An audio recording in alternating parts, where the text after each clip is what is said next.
Good morning, Paul. How are we doing? Good morning, everybody else who's not even joined us yet. How many people we got watching? Probably one or two. It's probably just you and me, Paul, at the minute. So yes, I'm back after a week of work, or non-work, I suppose I could assess, and I did pretty much bugger all. Refueling truck is on its way. Oh, got a refueling truck. Good. Please don't load aircraft until the fuel Hey, truck Doc. arrives and ask to do it. How are we doing? Good morning, everybody else who's like turned that off, so I don't hear myself. So I still haven't read your message, Dark, about this bloody PC, but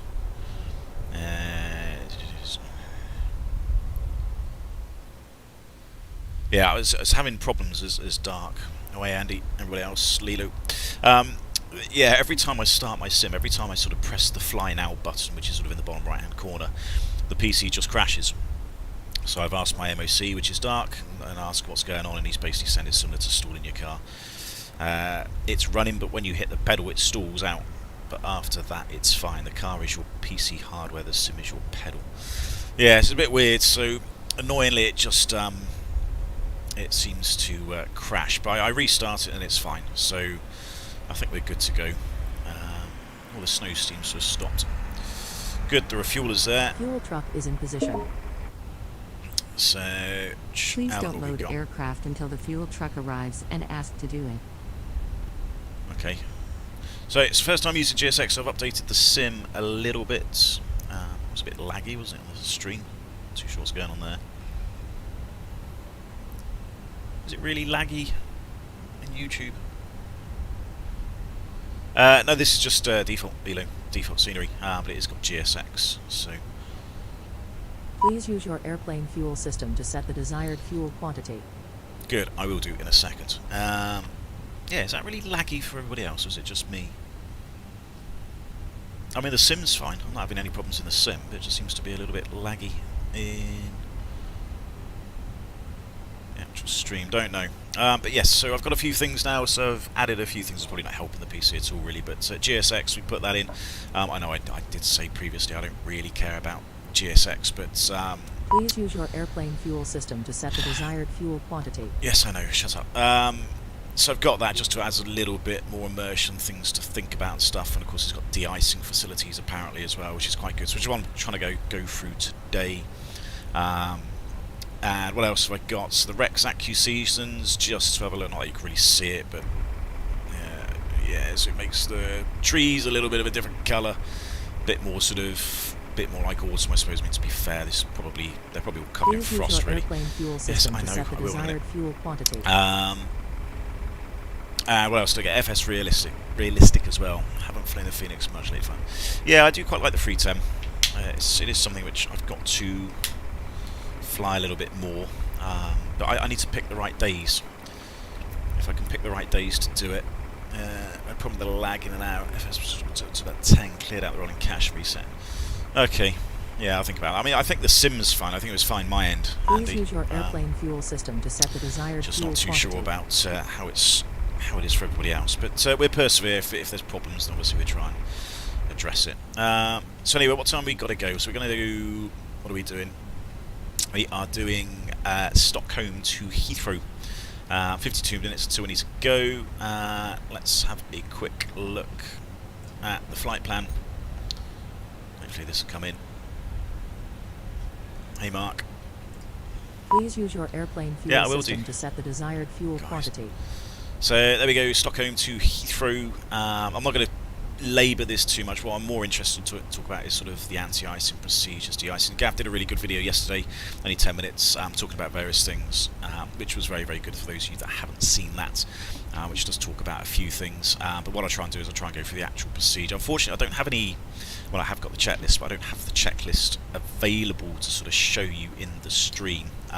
Please use your I did try, did try and find one online last night. I couldn't really find one, to be honest. I could sort of write one quickly. Well, not now, but I mean, I could do eventually. Or find something that we could do. I mean, to be honest, you can Google it. If you type A320 de-icing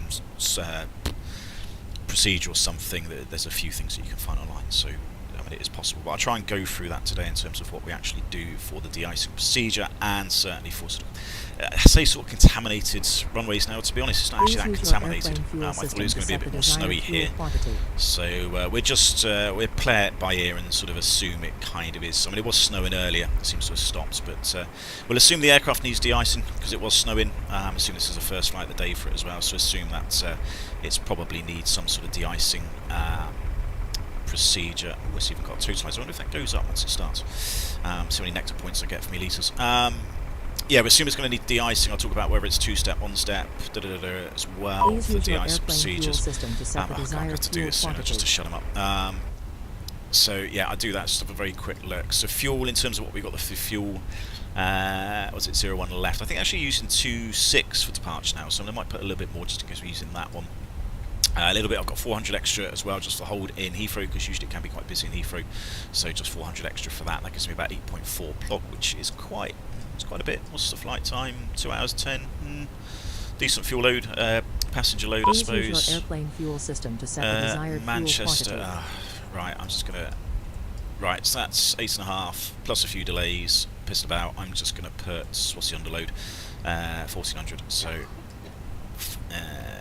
Yeah, I'm just going to put a little bit more on top of that. I'm going to put maybe another 400, another 10 minutes. I'll say 8.8, that'd be fine. 8.8 would be fine. Let's just do that. Let's just shut this guy up so we can start nice and balance. Obviously, we kind of want to get passengers on reasonably Please use your airplane fuel sharpish system to anyway, set the because desired we fuel might quantity. have to de-ice. Well, I'm hoping this is automatically going to do it, but hey Doctor, hey Peter, how you doing? Right, load. Real time. Right, hopefully that should get him going. Every system is loading. Good. So it's first time using GSX, so I've got no idea what's going on. Are passengers going to come down here? Do I have to ask for passengers to come down there?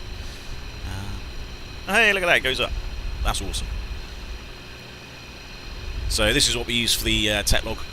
So obviously once we've finished, we'll have a totalizer for litres, and then we just multiply that by 0.8, which is basically gives us our mass for the fuel. But yeah, that's quite interesting. So, are we getting passengers? So this is what I don't really know about GSX. I'm having to play with things. Press boarding. Do I have to press that? Boarding requested. This is a GSX profile for Stockholm as well, so so I just downloaded that, so I'm hoping this all works correctly. So I'm assuming passengers are going to start gumming from nowhere in a minute. I don't know. Normally as well, if the passengers are boarding whilst you're refueling, a few things, seatbelt signs need to come off. And usually there's a sign that we got in the... crew? No. It's a little sign in the window. There's usually a little sign down here to say refueling passengers being done as well. Well, there we go. I still don't have to see anybody. Oh, there we go. There's people. Oh, hang on. Oh, there they are. So this is always where you feel quite vulnerable, especially when you've got sort of jetties which have got glass in them, because you sort of sit here and you just think, oh, I'm being stared at. Does seem to be a lot of sort of horizontal lines as well for my graphics. I'm not too sure what's going on there. Maybe I think it's just struggling a little bit. Anyway, right, we assume that's just getting on with things. Good. Let's get, I don't know what the restrictions are for the APU, but so we can get that on. So yeah, I've not really set anything up just yet. That's all done. I can't see the position of the switches. Yeah, that's on, that's on. So yeah, seatbelt signs need to be off whilst you're refueling with passengers boarding or on board. So that's done. That's coming on. Fuel pumps as well. Fuel pumps generally need to be off. EasyJet SOPs and the centre tank pumps. I can't remember about other airlines. Other airlines might just have all the pumps off. Quick fire tests. Here's the first flight of the day. Yeah, weird. Look at that. Yeah. So I can't. Ew. I can't see all my buttons.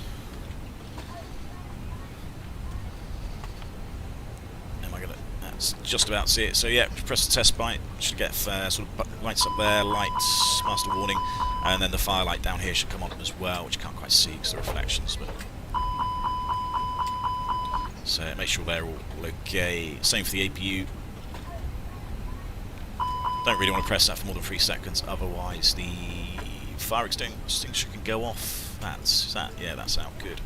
Cargo, not too worried about that. Got a little bit of mail in the front. What else am I doing? That's done. And keep it nice and warm.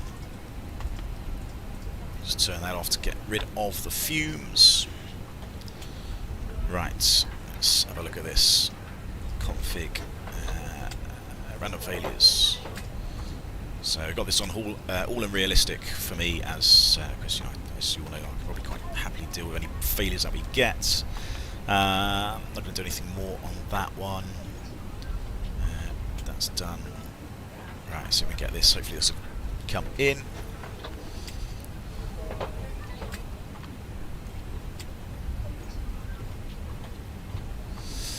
Yeah, I'm not too sure what's going on with the streaming. Go that side. Does seem quite jerky this morning. I'm not too sure. Just let me know if it's not great. Right, what are we? Scandinavian. I've forgotten already. What's our flight number? Where's my flight plan? There it is. 531. Cost index is 12. Get the wind downloaded. IRSs, they're done. Temperature outside, what is it? It's very cold, isn't it?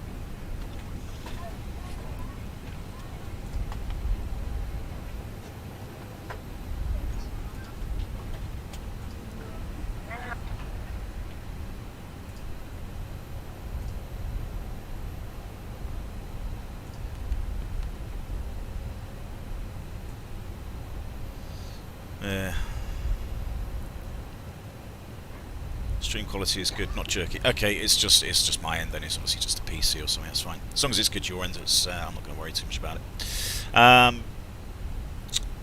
What was I doing? Weather. So I'm trying to remember what I'm doing now.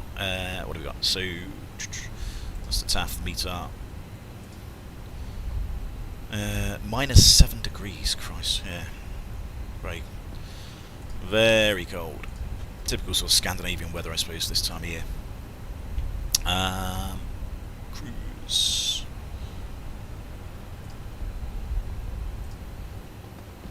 So I'm just moving all my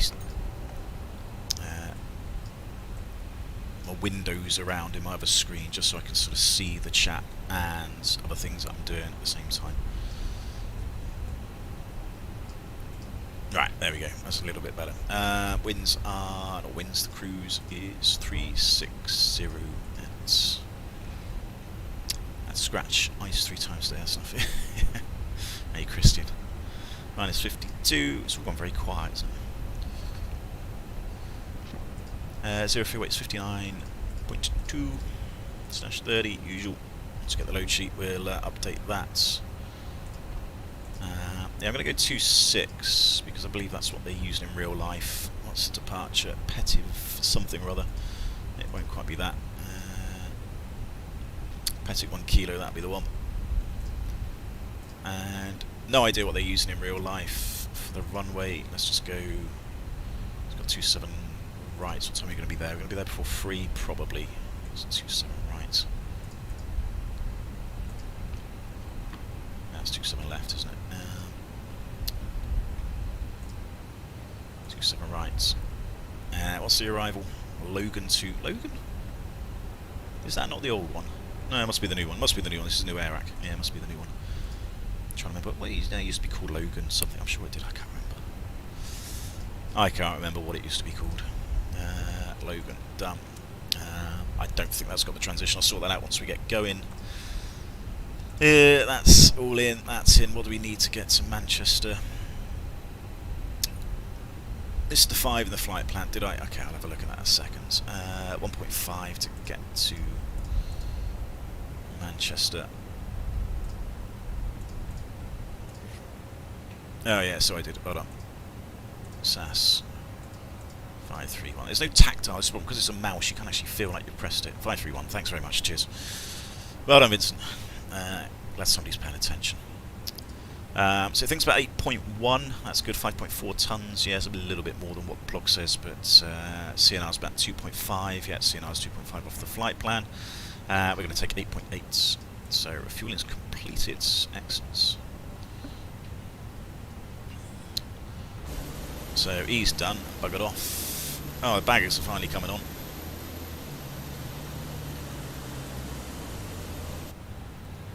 So passengers seem to have stopped here on the jetty, but I think they are actually probably still coming on. So that's done. That's done. We can switch these on. Done. Done. Yeah, probably get the packs on as well before they start getting cold. What else do I need to do?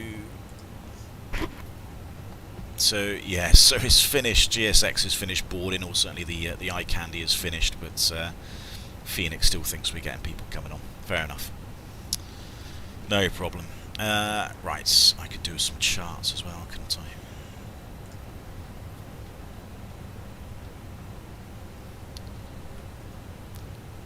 Trying to sort of blitz through the normal stuff first, so at least I can talk about the de-icing. I hope it goes. I hope it does actually work. I think Gav was saying that it just automatically asks you if you want de-icing.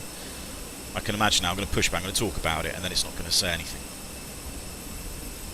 So I don't think you can request de-icing specifically. It seems to, does it recognise you need de-icing? The fact it's not snowing, I mean it is cold, but I bet it doesn't say anything about de-icing now. So it's going to be a complete anticlimax. Ground charts. Airports. So yeah, I think we're actually using 08, not 26, 08 I think it's being used. So I need to change that, I think put 26 in. There's no ETC online, I'm fairly sure about that. No.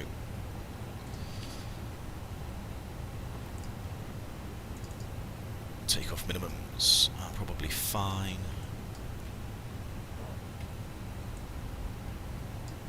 There's the taxi chart.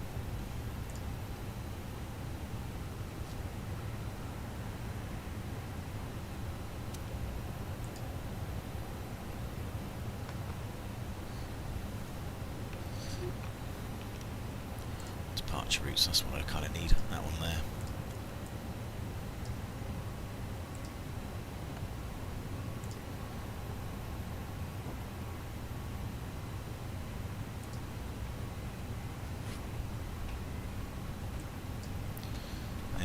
Right.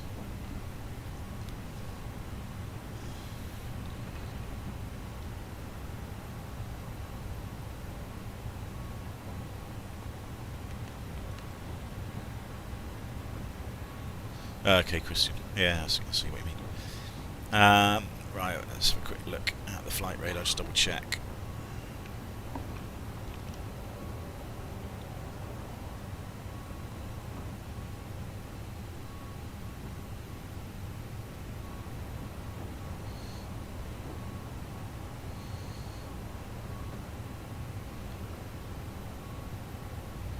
Yeah, so he seems to be using 01 left for landing. Nobody seems to be going down to 01 right. Definitely seems to be using 08 for departure. Okay, we use it 08. We'll just stick to real world. As soon as there's no ATC on. And we've got a little bit of extra fuel anyway, so that's fine. Petic 1 Lima. Petiv, there we go. So what's the flight plan say? Petiv.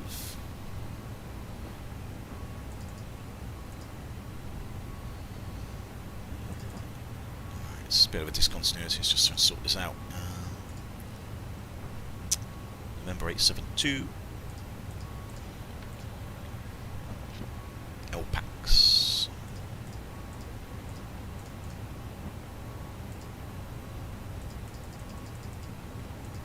That looks a bit better.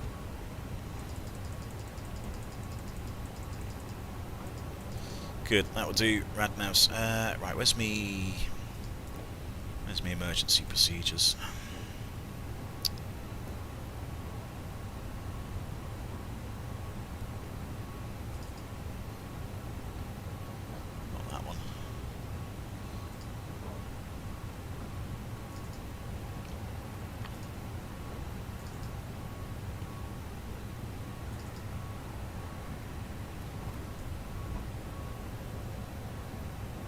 Where are we? Sweden. That's it. Couldn't even remember them. Sweden. Spain.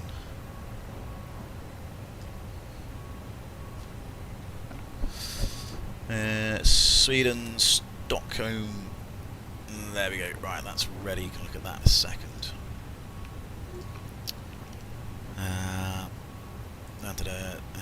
We're sort of going to come back to one left. Perfect, we'll come back to in a second. Fuel, and that's pretty much it.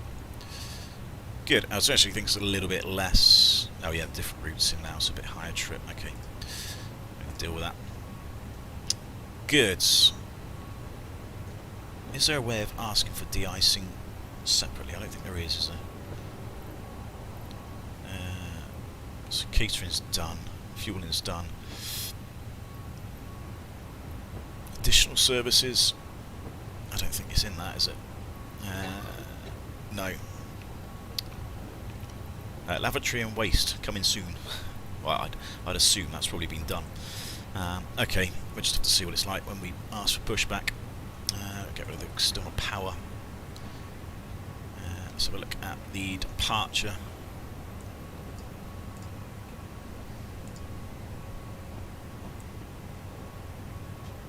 What did I say? It was Petek something, Petiv. Is it that one? I think it was that one, wasn't it? 1 Lima. 1 Lima, that's the one.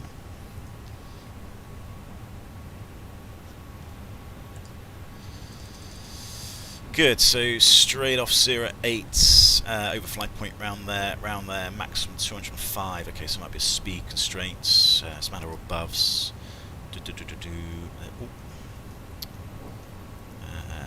a lock DME, so not too sure what that's talking about.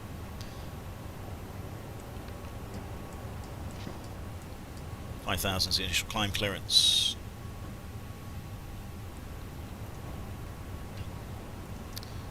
So climb on 070 degrees around here. We are RLAV, so we don't have to worry about that. Okay, it's not too difficult. It's relatively straightforward. What was the QNH? They will ask if temps just prepare. Okay, well, it's -7, so I'm hoping that's low enough for them to actually think, oh yeah, you're probably going to need de-icing. If they don't, I'd be a bit concerned. Right, let's write some things down just so I'm not winging it. Is this the new METAR? Oh yeah, there we go. So 3,500 meters light snow. So I mean that's definitely a de-icing situation. Was it 531? I think that's who we are, isn't it? So light snow, -7 degrees. 006. I don't think I'd actually look at the weather or anything for the other end, did I? Let's just have a quick look. I mean, Heathrow shouldn't be too bad. 9,000 overcast, 600, 1 degree, so yeah, cold. What have we got for the tempos? Probably 30 later on, 4,000 metres mist broken. So a bit foggy in the morning. We should be after that, so that's not too bad, 7,000 metres, and then later. So it should be okay. It should be Cat 1.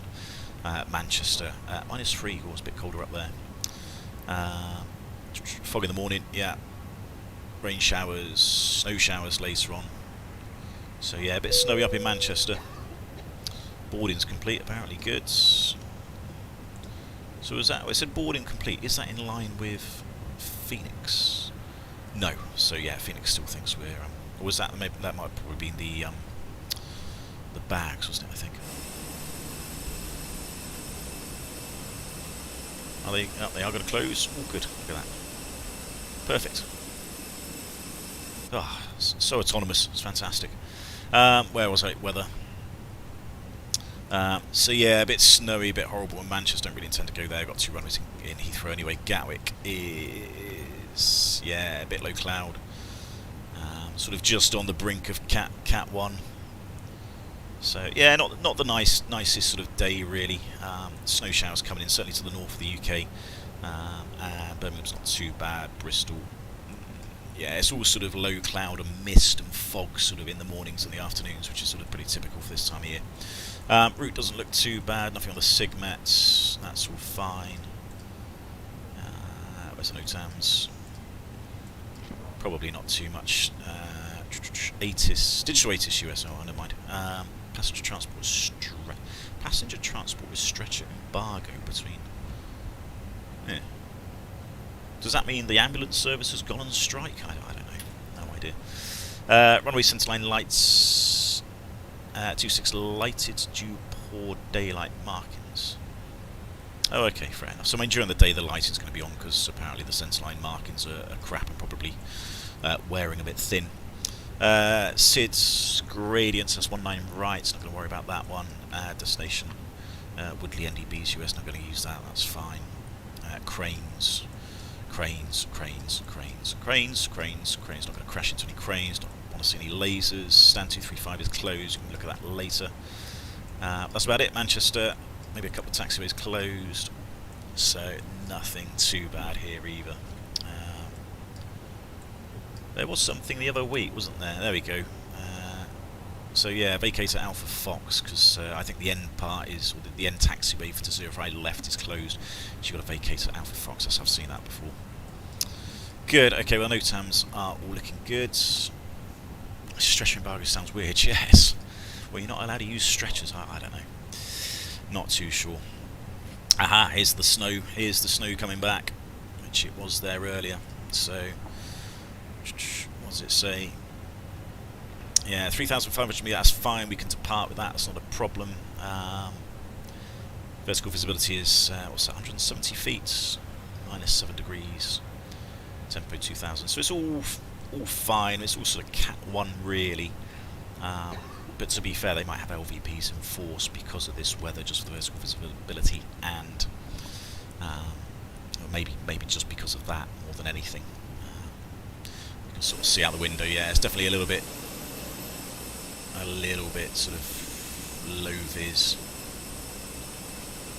It does look quite wintry actually. It does look very sort of wintry.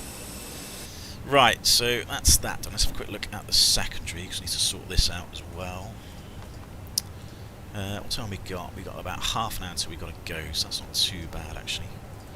So that gives us a bit of time. 08. So what was the emergencies? Where's my file gone? What have I done with that? Don't know. There it is. Right, so 08 is NADP2, so don't have to worry about that, which come back to 79 feet right turn to the TEBS, standard emergency procedure as well. So let's just go 080 degrees, 15 miles, standard sort of engine out.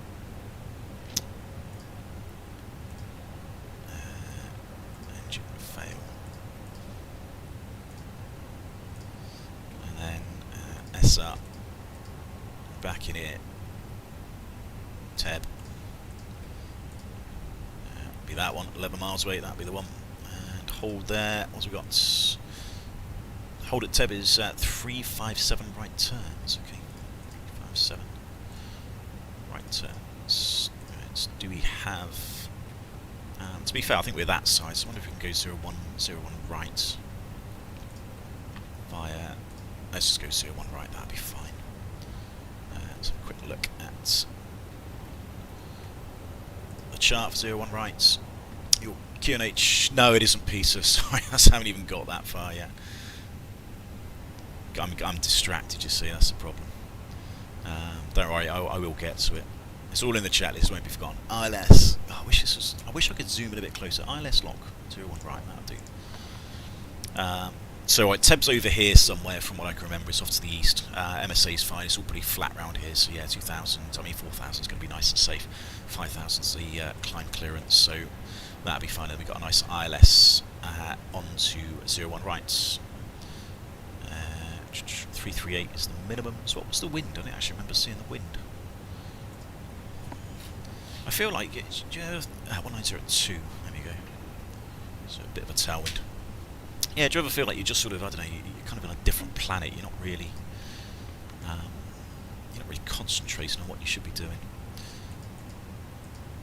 What do you say? 1006 -7. Somebody's got COVID. 1902. Slight tailwind. And what do we say? 337. Hello, LDR. 338. There we go. 338. 340 rounded up, but there we go. That's done. Good performance. Yeah, we need to come back to that in a second. 1006. Yeah, that's boarding complete then, obviously. Thanks for telling me, dispatcher. 006. Vibration. Why is there vibration on the engines? The engines aren't even on.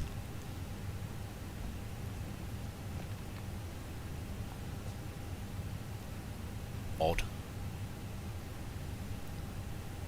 Very odd.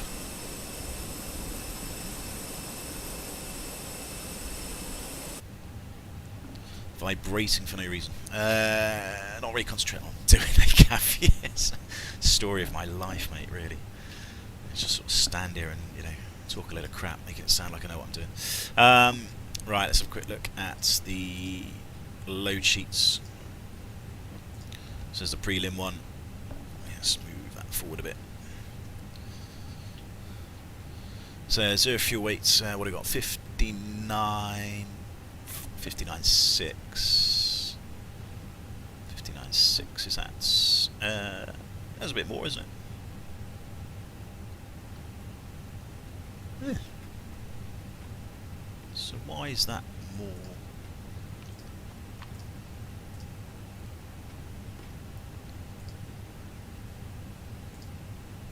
Oh no, 59. Sorry, it is 59.6, isn't it?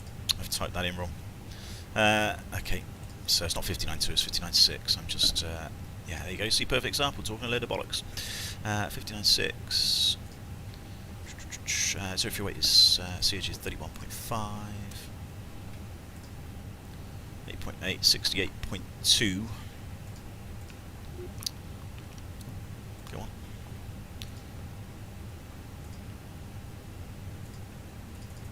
Not sure what it's doing. Where's me takeoff weight?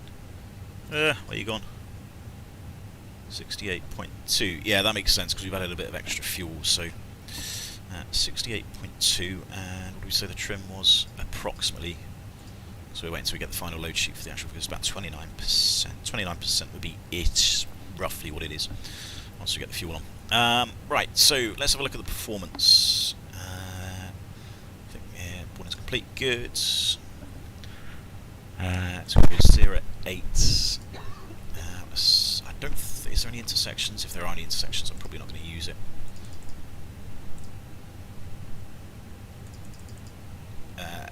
There might be an X-ray 3, but we're just going to use X-ray 2, so it's just going to be full length.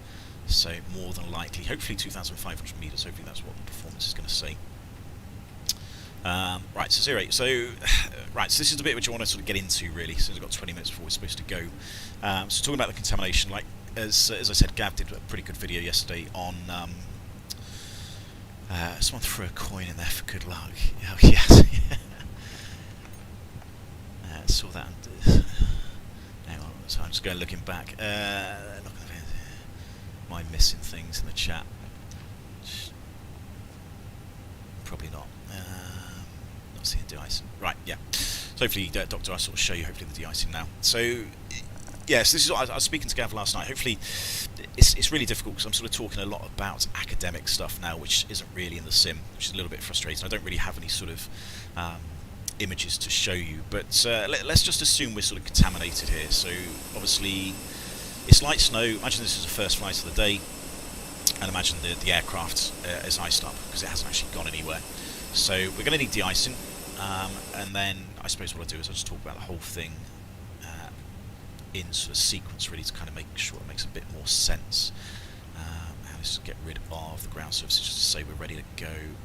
You can go, you can go, you can go. That's it, right? We're all ready. Good. So yes, let's assume the aircraft needs de-icing. It's been overnight. It's been snowing. It's snowing now. It's -7, so we're effectively in icing conditions. So we're in icing conditions, and your academics, so hopefully I'm not going to balls this up when I say it. So we're in icing conditions, and not only that, we're going to be taxiing out into icing conditions as well. So imagine this was Cabo-K. Imagine this was completely clear, there's no snow at all. If the aircraft was iced up, the wings were iced, the chances are, probably the good chances, is you'd only need to de-ice the wing surfaces, because if there's no precipitation or there's no icing conditions outside, even if it's really cold, if it's -7, if there's no precipitation falling, there's nothing to ice the wings up. So you wouldn't need to anti-ice, you wouldn't need to do any preventative measures, because there's no actual icing conditions present.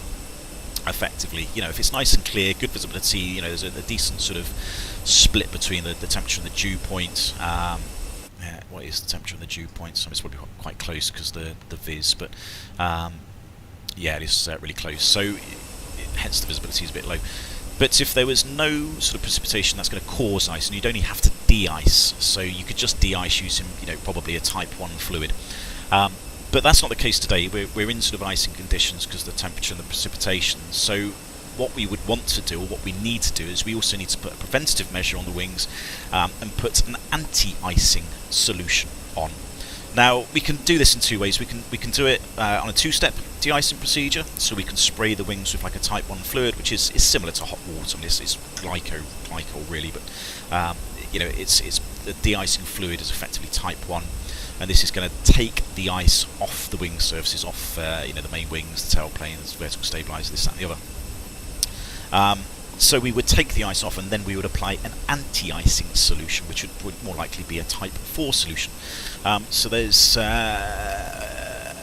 probably a stupid question, but once you are going fast, yeah, it's Andy. Yeah, I'll come to that in a second.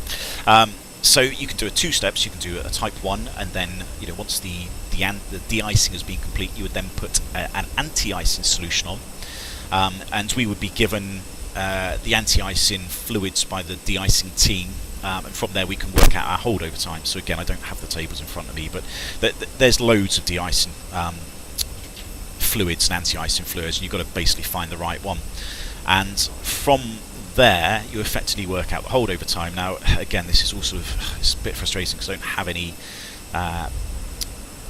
sort of images to show you, but you would need to work out the intensity of the precipitation, which would effectively determine your holdover time. So if it's a really, really heavy precipitation, your holdover time would be less, because obviously there's a lot of heavy precipitation. If it's light precipitation, the wings aren't going to ice up as quickly, so, you know, your holdover time would be longer.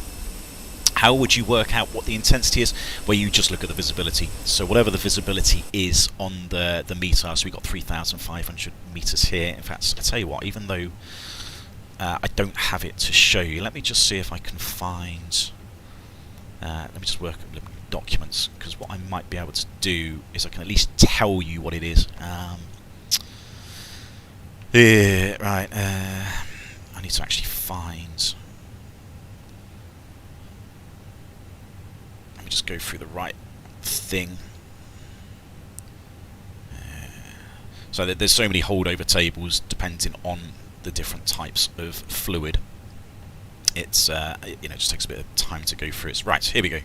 Right, so there we go. So snowfall intensities as a function of prevailing visibility. So you need to look at the visibility as you know, what it would be, heavy, moderate, light, or very light. And it's basically, imagine there's a table, so you've got visibility down the left, and then you've got a day and night column, and then you've got different degrees. So the visibility at the minute, what have we got? So 2,000, 3,000. So let's say 2,000's worst case. So for a 2,000 meter visibility, it's day and it's below -1. So that would equate to a light snowfall intensity. So in our holdover tables, let me just see if I can find a decent one which we normally use. We've now got you know, light, I suppose light precipitation. So there we go. Holdover time for Clariant Safewing MP4 Launch Plus. I mean, that's a typical sort of Type 4 fluid that we use. So the outside air temperature is below -3. Assume we're going to use like a 75% solution mix, and it says very light snow grains, or light snow grains. Now we said we're going to be light. So this sort of shows you how good the anti-icing solution is. The holdover time is between an hour and 55 minutes and 3 hours. So we've got an hour and 55 minutes until we need to reapply the anti-icing fluid. I can't see. I don't have any notes, Christian. Sorry. Yeah, I don't actually have anything to show you, so I'm just going to have to try and understand what I'm talking about, because unfortunately I don't have an image to show you. I can't really type anything up, unfortunately, but yeah, you just have to imagine there's a table, and then the visibility determines the intensity of the snowfall, and then your holdover time has different holdover times that are dependent on the intensity, if that makes sense. So then you get the right intensity, and then you go back to the holdover times. So if we were going to apply an anti-icing solution after de-icing, we have between an hour and 55 minutes and 3 hours until we need to apply anti-icing again. Now, the holdover times on two-step de-icing anti-icing procedure always starts from the application of the second step. So the holdover time with MS Paint, I honestly don't be using that would be even more confusing. So yeah, the holdover time would start when you're applying the anti-icing solution. So you get de-iced first, and then you apply the anti-ice, and then the holdover time starts. Now, we can look at this sort of objectively. We've got an hour and 55 minutes to get from here to there. That's literally, we've got to traverse 200 meters from applying the anti-icing solution to get over to the runway. Now, the chances of it taking an hour and 55 minutes are pretty slim. We're going to be there in about 2 minutes, I think, and it's done. But obviously, when there's severe ground delays or runway closures and this and that, but when there's extreme snow, these times can be a lot longer.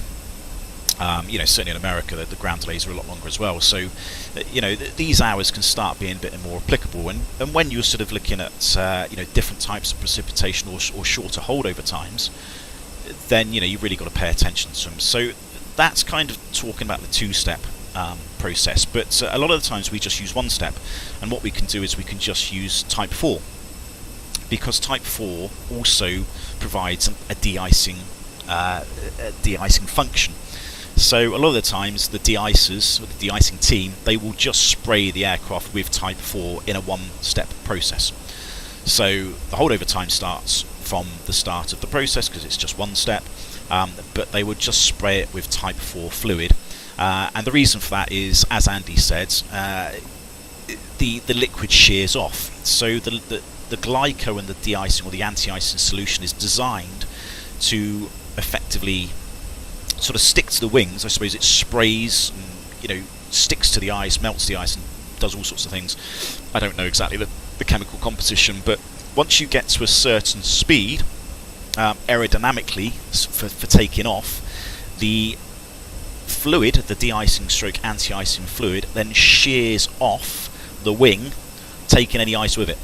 So it sounds a bit sort of, I don't know, a bit dodgy, because you think, well, you're carrying all of that stuff prior to you get into rotation. Now, in reality, it does sort of shear off a bit earlier than that, but the aerodynamic forces shear the de-icing fluid or anti-icing fluid off. That's kind of what it's designed to do.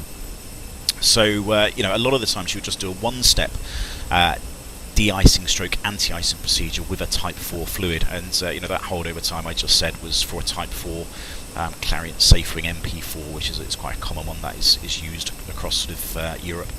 So what I would likely expect happen with the de-icing team come here, spray us once with a Type 4 fluid, which would then effectively de-ice us and anti-ice us at the same time, and then we've got an hour and 55 minutes to get from here to there and then take off. So that's effectively the sort of basic parts of it, the sort of de-icing procedures and the winter ops manual we've got talking about it. I mean, it's huge, it's big, people read it and they get really, really confused, and it doesn't need to be as confusing as kind of how much text there is, if that makes sense. It's actually, when you break it down, it's relatively quite straightforward. You just look at the aircraft. Am I iced up at the minute? If so, I need to de-ice. And then the next question is there active precipitation or icing conditions out there which is going to reform on the wing? If there is, you need some sort of anti-icing procedure. So you don't got just to de-ice, you've got to anti-ice as well, but you can do that in a one-step process with Type 4 fluid. So do you need to de-ice, and then do you need to anti-ice? So a lot of times, like today, we would need to probably de-ice and anti-ice, which we can do in a one-step process with some Type 4 fluid. So that's pretty much straightforward. And then the next thing is just what type of precipitation is there. At the minute we've got light snow. What's the intensity of the precipitation? Again, we've got our tables which we can cross-reference the visibility with the type of precipitation, the time of the day, etc., and that gives us our intensity, and then we can use that intensity to determine the holdover time for that particular type of fluid. Now there's lots of different types of particular fluids, so going to the right one is kind of quite critical. And of course the fluids can be sprayed in different concentrations. You can have 100% concentration. You can have like a mixture. I think it's like hot water, so it's like glycol mixed with hot water. So you can have a concentration of like 75%, 75% to 25%, or 50%, 50%, etc. And the different concentrations will lower the holdover time. So 50% concentration of the de-icing, anti-icing fluid with the hot water would lower the holdover time, because you haven't got as much glycol in the fluid going onto the wings. So that's sort of it in a nutshell. So we've effectively already determined that we need an hour and 55 minutes to get to here to there, which is fine. The only other thing I'd say is we can identify the different types of fluids due to the colour. And again, I said this to Gav last night, there's only really two you sort of look out for. Mainly we use Type 1 or Type 4 on the Airbus. Type 2 is there, but it's very rarely seen. And Type 3 fluid is actually designed for sort of turboprop aircraft. So aircraft that have got much slower takeoff speed. So Type 3 is not approved for the Airbus at all. So we don't go anywhere near Type 3. But Type 1 is orange. And the way I always remember this, I'm getting sore throat now because I'm talking so much I need to get a drink. The way I remember this is, it's really stupid, it's really sort of, hey Christopher, tedious I suppose. I always think, you always have a glass of orange juice with the first meal of the day with breakfast. So I think orange, first meal of the day, Type 1 first, therefore Type 1 is orange. And then equally, there's only one other thing that we'd use, which is Type 4, which is then green. So yes, if you ever sort of fly anywhere during winter ops, you start seeing aircraft sprayed with all this fluid, more often than not it's probably an orange solution that you see getting sprayed everywhere, which is then it's Type 4 fluid. And the reason it's Type 4 is it's sort of a de-icing stroke anti-icing solution at the same time, so it saves them having to sort of apply two different fluids. The only sort of downside to this is I think I remember this, Type 4 isn't that ecologically friendly. I don't think it's I don't think Greta would be too happy with it, but it's obviously chemicals, but I don't think it's quite as friendly to the environment. I believe, I can't remember. I'm sure they're improving the fluids, but yeah, I'm not too sure. That's brilliant. Anyway, let's get back to what we're going to do. Let's try and turn this up a little bit. So hopefully that's sort of a bit understanding on that. So let's have a quick look at the procedure. So again, Gav sort of did talk about this very briefly in his video yesterday, but what I'm going to do is I'm actually going to walk through the procedure with you, just so we can sort of talk about it in a bit more detail. Where's my QRH gone? Just staring at my bloody manuals, not really doing anything. Right, supplementary information, airframe de-icing. So the QRH procedure is relatively straightforward. There's a lot of information there. I'll try and sort of walk through it, and then hopefully we can do this if we get ready to push and start in a minute. What time? We've got 7 minutes until we're supposed to go. So it's got a few sort of caveats, a few sort of warnings. Obviously, it's captain's responsibility about the de-icing. It's one of their responsibilities, the commander. You've got to make sure all the low pressure and high pressure ground connectors aren't supplying any air to the aircraft, which there isn't. What else we got? So if it's necessary for the ground crew to repeatedly anti-ice the aircraft, they must de-ice the surfaces with a hot fluid before applying a new layer of anti-icing fluid. So that's sort of kind of what we're talking about with the holdover time. If we were sort of to go past this hour and 55 minute holdover time, we'd have to come back, they'd have to de-ice the entire aircraft again and then apply another layer. So does the pilot handling kind of not quite, Chris, yeah. So there's a few of that. We need to establish some communication with the ground crew, which we'd do. There'd be a separate sort of frequency to talk to the de-icing team.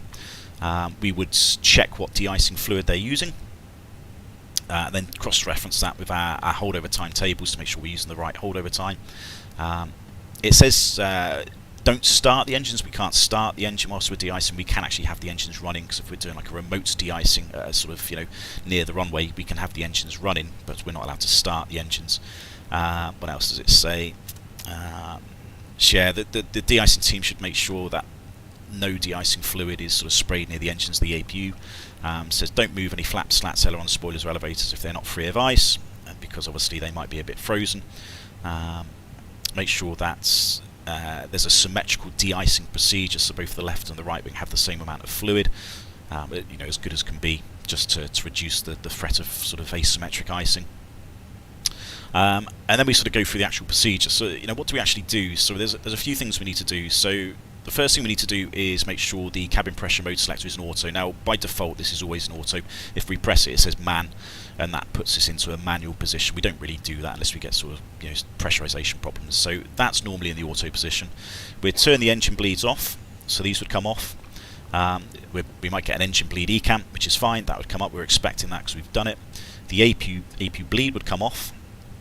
The ditch and push button here, that would go on, and that effectively then closes the outflow valves, avionics inlets and outlets as well. So this is all closed. This basically seals the cabin now, or seals the sort of pressurized part of the aircraft, so that anti-icing fluid does not sort of come in and affect things. So once all that done, that should all close. There is a note we may get an avionics, vent avionics system fault on the ECAM. But we can reset that with circuit breaker. And it does say for passenger comfort, not recommended to operate the ground with packs set to off for more than 20 minutes. Well, it's cold, so I mean it's not going to get too hot, is it? Make sure the thrust levers are set at idle, which they would be if the engine hadn't been started, and then basically we can start the actual de-icing procedure. The pitos and statics, they should be free of ice. One thing that the crew are sort of trained to do, and we're told, is de-icing and anti-icing fluid shouldn't be sprayed anywhere near the nose, certainly not near the windscreens or anything else. We've got heated windscreens anyway, but we've got pitos down here and we've got static ports as well. And the problem is if anti-icing fluid sort of drips down here, one of the problems it can have is it can sometimes refreeze.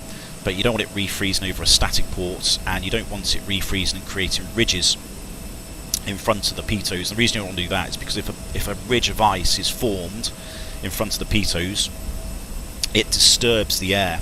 So the air would then be disturbed after these ridges, which then give erroneous data or erroneous sort of static information into the pitos, which obviously then is going to cause you sort of erroneous airspeed indications as well. So any sort of de-icing, we can de-ice the top of the fuselage, but effectively from the forward door, this is basically a no-go area. You know, de-icing teams shouldn't be spraying any of this. They equally shouldn't be sort of spraying the landing gears or the brakes or anything like that. But I mean, these aren't aerodynamic surfaces, so there's no reason for them to be spraying this. You know, their main sort of objective is the wings, the horizontal stab and the vertical stab as well, and you know, maybe just a bit on the fuselage if there is. So they'll start de-icing, and then we get reports, and then we can just basically annotate you know, what fluid's been used, etc. And then once we've done that, we just sort of reverse our sort of actions in the flight deck. So the ditch and push button would go back on. We would double check that the outflow valve starts opening, and then we would just go back and sort of put the bleeds back on. 5 minutes after the completion of spraying, we can put the APU bleed back on. And then that's pretty much it. Then the normal procedures effectively resume. So it's not a particularly difficult procedure, and we just need to sit there and do it sort of sensibly. And of course, you know, if you've done this at a remote de-icing bay somewhere near the runway, you know, it's relatively straightforward, or you can just do it on the stand as well. Now, one of the other threats with this as well is during cold weather ops, certainly freezing conditions, we can have issues with the outflow valve. If the outflow valve closes and then it freezes, so excuse me, this can cause problems once we get airborne, because normally the outflow valve opens. But if the outflow valve is frozen closed, the packs will be on, but there's nowhere for the air to go, the pressurized air. So you know, we get into a situation where the differential pressure starts going up, and you know, it's basically like blowing up a balloon, and there's always a risk of the safety valve going off. So yeah, this is always a bit of a risk in sort of cold weather ops, that we always want to make sure, certainly after we've taken off, that the outflow valve has actually opened, because this way it's going to make sure that the pressurization stays normal. Otherwise, you know, it's a bit of a dodgy situation, which I have actually done this in the sim. It's quite an interesting one. You know, you sort of you have to think about it, and you sort of have to look, because you think differential pressure starts going up, and you think, well, what the hell am I going to do about this? You know, I don't understand it. And then you realise, oh, the outflow valve is stuck closed, and basically the only thing you've got to do is turn the packs off. You've got to turn the packs off to stop the cabin pressurising and level off. So yeah, it's always something you need to look at. Right, that's that. Right, I'm just gonna go off air from that. I just need to get a drink. I'm so dry. So 1 second, I'll be back in a minute. And yeah, 1 second.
Right, back.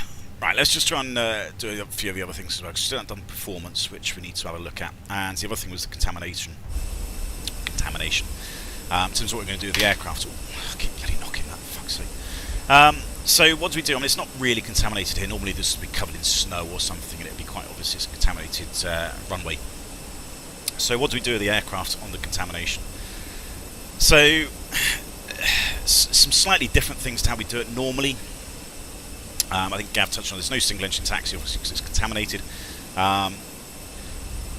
It's got to be a toga takeoff, so that's the other sort of obvious thing. One of the things which isn't really touched upon or isn't really realised from an MEL perspective, the aircraft has to work. There's a lot of things, the reversers have to work, the spoilers have to work, the brake systems, all those have to work as well. So when you've got contaminated runways, certain technical conditions of the aircraft have to be working. So, you know, like reverse, you can dispatch without a reverse with no problems at all, but you can't if it's contaminated. So, yeah, that has to work. So all these things normally have to work, which is fine. Why is my flight plan? Why is that? Yeah. There we go, sort that out. So yeah, there's a few things that need to work: reversers, spoilers, brakes, etc., etc. The auto brake, I'm pretty sure that has to work for the contamination. We would tax it out. So if we're going to spray here, we'd spray on the gate. We would finish that. We'd push back, start both engines, and then we would do the after starts checklist and the after start flows, and do everything while we're stationary, with exceptions to the flaps. So we wouldn't put the flaps out. Effectively, we want to leave that right until the end of the runway. So we can do the after start scans with exceptions to the flaps, but then we would taxi over to the runway, and then we would do everything else once we're over the runway. And the reason for that is just we don't want any anti-icing fluid that's stuck to the wing to then start falling off, and then, you know, basically the precipitation can come back onto the parts of the wing and sort of refreeze. So we just want to keep this sort of protected as much as we can until just before takeoff. Because that way we're sort of ensuring that the integrity of the wing is sort of, you know, sort of being, I don't know, what's the word, kept until we take off. So that's the other thing we would do. In terms of performance as well, let's have a quick look at this. Let's just have a quick look at the final load sheet, just make sure there's no LMCs. So 59.6, that's what we wanted. Take off weight 68.2, yeah. 31.1, good, that's within 2%. And the trim is, what's that, 28? 28.9? Well, it was pretty close, wasn't it? I said 29. 28 is 28.9. So let's have a very quick look at performance. So I knew this was going to take a long time, we're 4 minutes late now. There we go, this is what happens in winter ops, is that there's so many more things to brief. So yeah, this is the other thing which I wanted to discuss. Now we've got dry and wets here. Now in real life, in FlySmart, you've actually got a lot more choices. So let me just have a quick look. Let me get FlySmart up just to actually talk about what we've got as other options. And again, we've got to go back and we've got to look at a table for this, because there'll be a certain amount of contamination on the runway, and there's also something called a snow tam, which is within the NOTAMs themselves, and that will give us the sort of depth and type of contamination on the runway. Where are we? Let's go. Yes, well, you're not in the thingy. Yeah, it doesn't matter where it is. So yeah, we would then use the type of contamination that's on the ground and the depth, and this would give us a sort of takeoff performance characteristics, or what we would need to pick. And to give you an example, so we've got dry and wets, which is what we've got in the EFB, but then we've got also a number of other contaminated options. So there should be something called slippery wets, that should be there, compacted snow, and then there's dry snow of various depths, wet snow, slush, water, and then the last one is ice, cold and dry. So we've actually got a lot more contaminated, in reality, a lot more contaminated sort of options than what's here. So it's a bit of a shame we don't actually have a few more options. Maybe this is something Fenix will work on, maybe give us some more options to work with in the future. And this is just going to affect the performance. So as soon as you pick something other than that's dry or wet, in FlySmart it recognises a contaminated runway straight away, so it does prompt you. It says toga only, so it will actually say, if you're using dry snow up to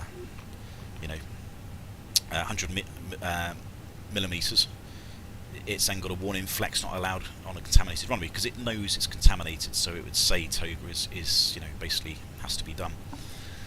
So we don't really have this, unfortunately. So it's sort of academic a little bit. Well, I can't really talk about it too much because we don't have the options. But yeah, we would know there's a contaminated surface. So we don't have this. We're just going to have to deal with it. In terms of optimum config setting, there's sort of a couple of sort of schools of thought. Some people say use optimum. Some people say maybe config 3, because this is going to lower our V speeds, which means we're probably going to get off the runway a little bit earlier. You don't really want to be spending too much time on a contaminated runway, because your braking distance is going to be compromised. So if you can take off as quickly as possible, that reduces the chance of having to stop. So, I'm going to use config 3 for this, just because I don't really want to be on the runway too long. Toga, yes, because it's contaminated. Anti-ice, definitely on.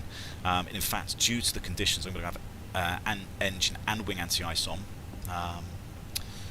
In fact, no, I won't. I'll just have engine on, because we've got anti-ice in fluids. Should I?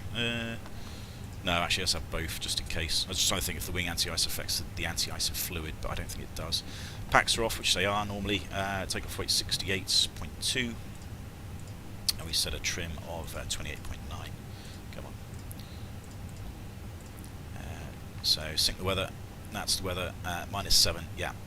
So it should be 2,500 meters full length, which is what it is. So again, so these are performance for wet figures. Now, normally, if this is contaminated, there's a good chance you might see a lower V1. It may not change too much compared to this. Actually, it's quite a low V1 anyway, to be fair, for wet figures. But yeah, your V1 would be quite noticeably reduced, because it's contaminated, and stopping distance is now an issue, because obviously trying to stop on a wet or icy or snowy runway is quite difficult. Your V1 speed is lowered to allow you more time to stop, and that's basically how that's working. So let's use these figures. It's probably as good as we're going to get. So 122, 140, 143, 122, 140, 143. Flaps 3, that's what we said we're going to use. It's going to be toga as well. Engine acceleration 10, 11, 11, 10. Yeah, that's good, that's fine. So that sort of covers that. Did have a speed constraint, let's go 197. Let's go a speed around that corner. because we've got that 205 restriction, so that's done. So that's the performance sort of discussed. There was something else I was going to say about performance a minute ago. What was I going to say? Might come back to me. What was it? Done that. Yeah, we don't have the options, unfortunately, which is the only sad thing. If we had a few more options, it would be a bit easier to say, and you know, we can determine what option we're using, what sort of characteristics based on the snow tam, which we can get from the NOTAMs themselves. There isn't, funny enough, there isn't actually a snow tam for Stockholm at the minute. I'm sure there isn't. We'll just have a quick look. Which I'm quite surprised about, really, considering it's snowing. I would assume that they normally produce one, unless the app I'm using is just not given it, which is always a good chance. No, I'd have to have a look, but I don't actually think Stockholm has a snow tam yet. I certainly can't see it. So that's that done. What else was I going to discuss? Oh, that was the other thing I was going to discuss. Was I've really got to charge. Like, my work iPad's dying, my main iPad's dying, my phone's dying. I've got to charge everything. So yeah, Gav talked about this yesterday, and he talked about the ice shedding procedure. So there's an ice shedding procedure when it's in icing conditions, which, funny enough, is because you can get high engine vibration, which is what we've got, which is daft since the engines aren't even on. But yeah, we might get high engine vibrations on taxi, and we want to shed the fan blades of ice before we go to takeoff power. And you know, there's a really funny story about this. Thomas Cook, I can't remember if it was Thomas Cook Scandinavia or the main one. They actually wrote off 2 engines in Oslo. I wasn't there to see it, but I did hear about it. They wrote off 2 engines in Oslo. Was it Oslo or Stockholm? Might be in Stockholm, one of them. Because they went to take off thrust, and both engines just went boom boom, because they didn't do the ice shedding procedure. So all the ice went back into the back of the engines, and then that was it. They were like, oh shit, we need to stop.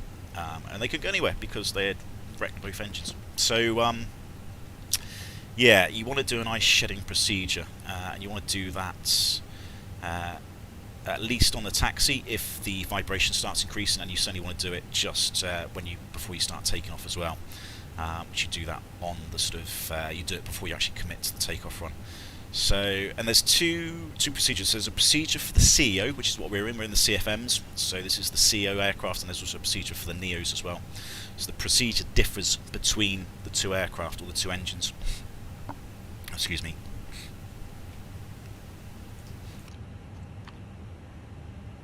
Oh, sorry, got something in my throat. So the procedure, I'm only going to talk about the CEO really, because otherwise, well, I'll talk about both because it doesn't really make too much difference.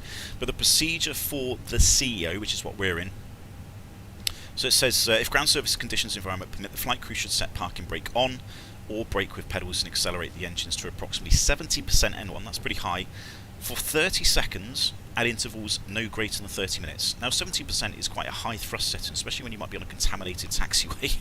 So you would do it to shed the ice, and hopefully the vibrations will start going down as the ice starts shedding. And if you start moving, then obviously you just take the thrust off. So in addition to this, the engine acceleration should be performed just before takeoff, with particular attention to the engine parameters to ensure normal engine operations. So that's what we do for the COs, so 70% for 30 seconds. If we're on the NEO, it's the same thing, but then we just apply 50% for 5 seconds at no greater than 60 minutes. So slightly different procedures. If you're interested, if you know the SOP document on Discord, then just look at that, because this ice shed procedure is in there. So that's what we're going to do. We're going to do this. We might do this. I may not do it in the cul-de-sac. I'll tell you what we do. We'll do it maybe over here before we sort of line up, just because that way there's nobody behind us and we can do it.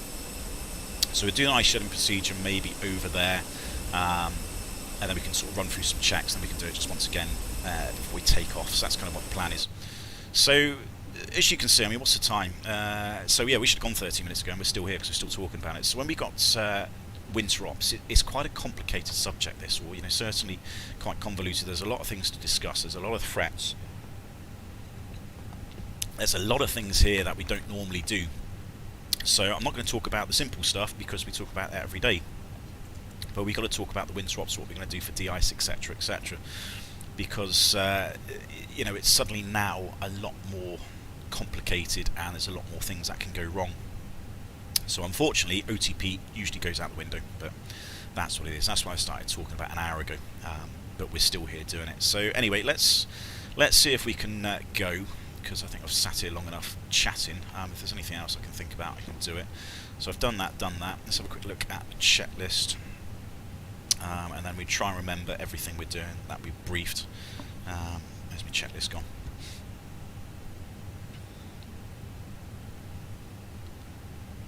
Yeah, I really need to charge my iPad.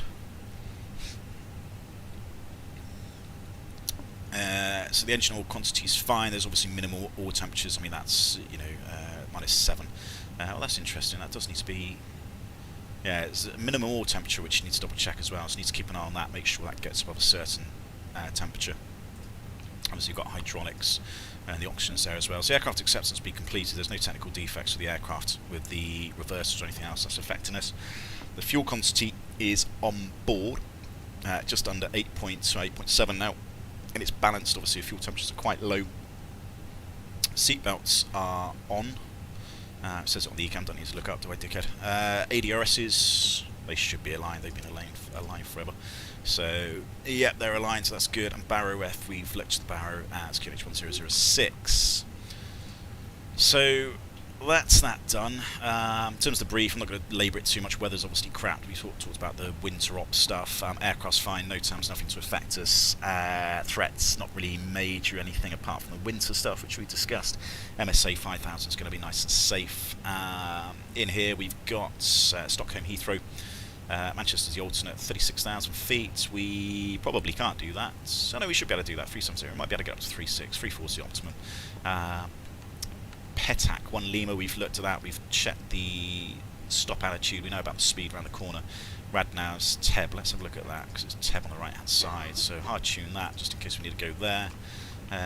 GPS prime axis, high performance, contaminated figures, well, sort of, wet figures. Flaps 3, and Toga.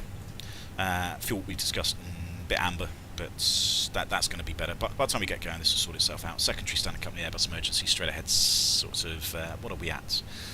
200 to 1700 feet. We're going to go right hand turn to Teb and hold there. So that's that done. Right, hopefully that's covered everything. I probably have bored everyone to death. So let's see if we can push. Is it going to ask us for de-icing? Have we got any control on? No. Let's be on Unicom, don't I? 2-2.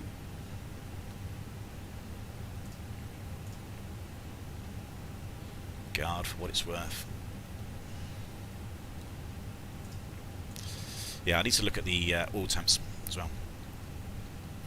So if I just say prepare aircraft pushback. Aha, there we go. So do you request de-icing treatment? Yes, I do. So I'm not going to press yes just yet because I'm not too sure if that's going to initiate it. So let's just say we've spoken to the de-icing team and said, right, we need de-icing. They've told us the fluid. So let's have a quick look at the procedure. Now, where's it gone? Where have you gone? There we go, that one. So we've spoken to them, established the ground crew communication. De-icing fluid we've checked, let's say it's just type 4, we've sort of established that type 4 Clarion safe wing.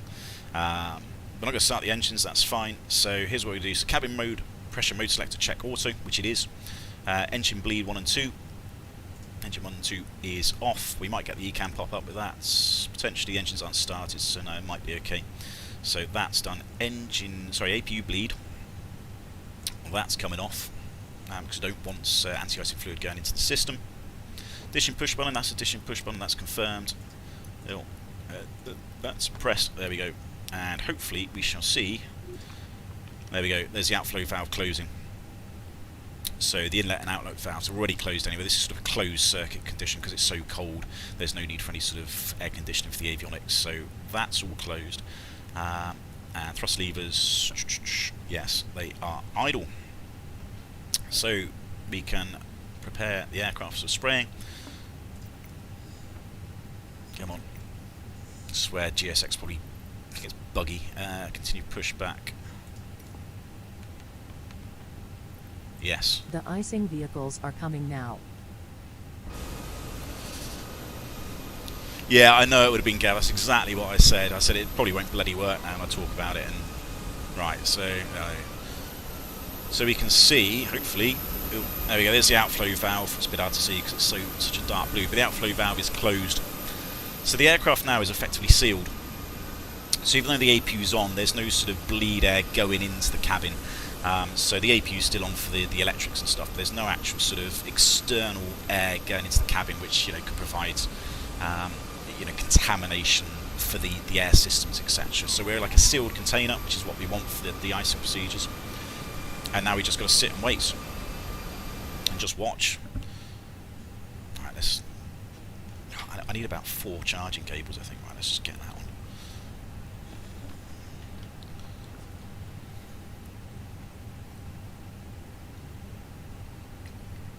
This is where we just sit here and just hope that they don't hit the aircraft, which has never happened. Well, not to me anyway. Confirm aircraft is ready for treatment. Yes. Oh, there we go. So we got different. So Type 3 we can't use. This is for turboprop aircraft. So Type 1 would be a de-icing. Oh, hang on. What have you done?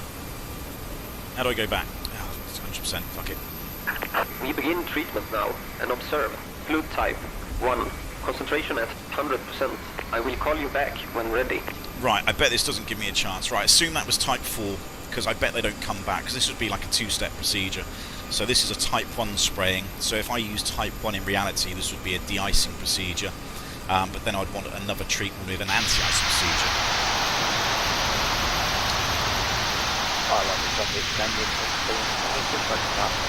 That's noisy, isn't it? Bloody hell. So yeah, let's just assume if they're not going to give me another option, so let's just maybe assume that was the Type 4 selection we picked, which would have done the de-icing and the anti-icing at the same time. During COVID, did the sealing of the cabin? Well, there's nothing you can do about it, Chris. You know, yes, it might have caused, you know, an issue in brackets, you know, for a momentary period, but you know, what else can you do? You can't not de-ice, and you know, this is what you have to do with the de-icing procedure. So, unfortunately, it is just what you got to do.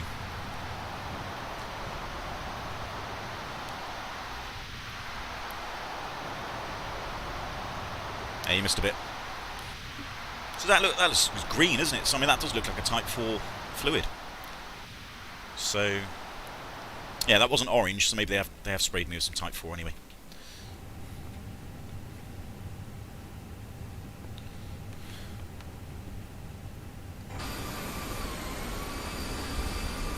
So now we'd usually just get de-icing and anti-icing completed. And the icing code is fluid type 1.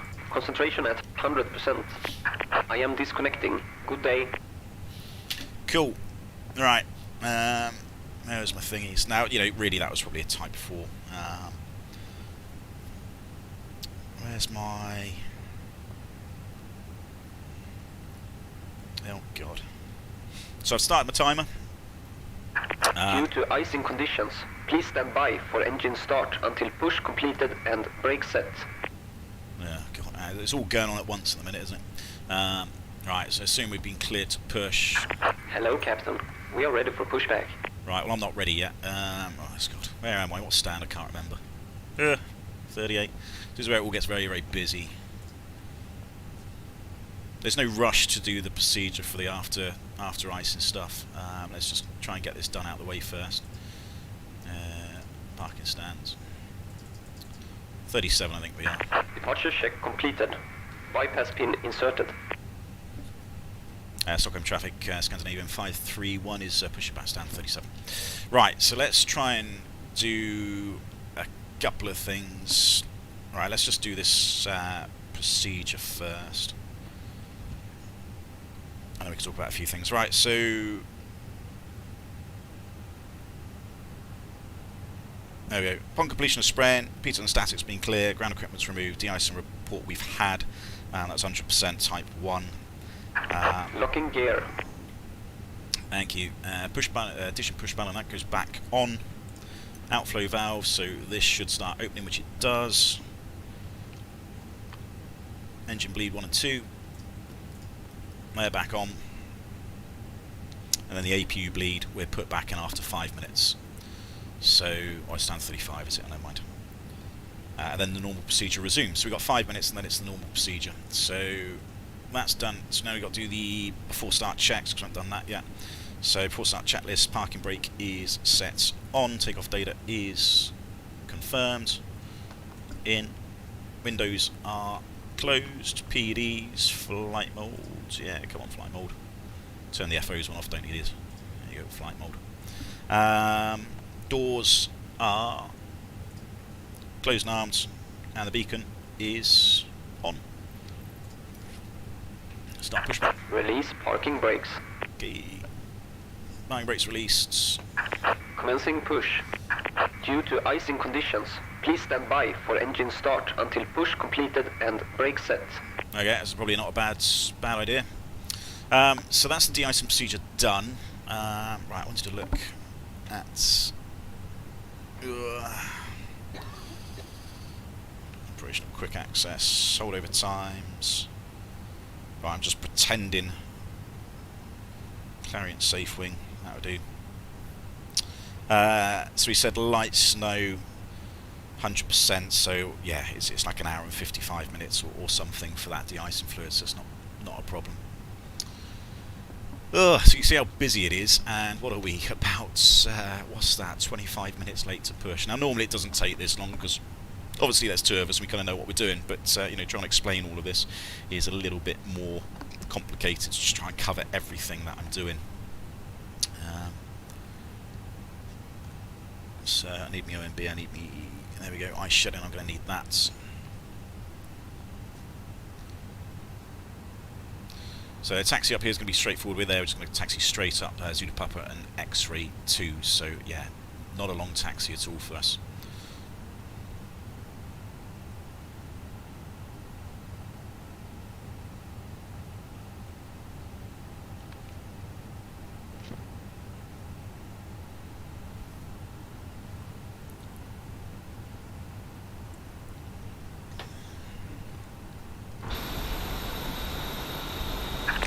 Set parking brakes.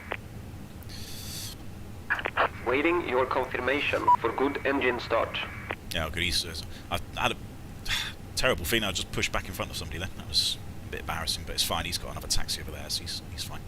Right, so we're coming up to 5 minutes. In fact, that's probably okay because we're probably moved now. So there we go. Bleed can go back on. So that's the anti-icing procedure complete. We can resume the normal operations. So in terms of starting the engines, engine mode selector is to start. I need to look at the temperature, didn't I? So all indications are looking good. So starting one.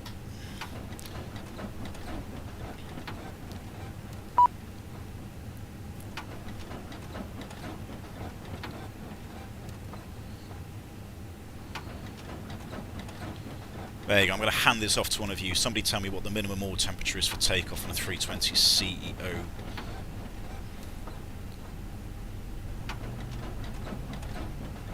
Is somebody shagging in the back?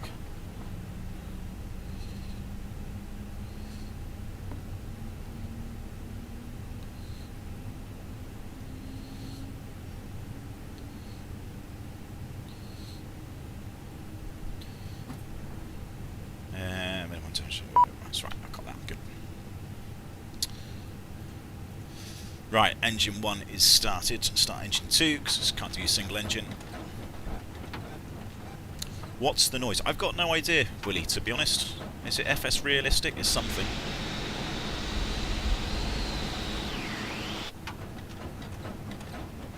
I think one of the cabin crew's getting jiggy behind me. Don't know what they're doing.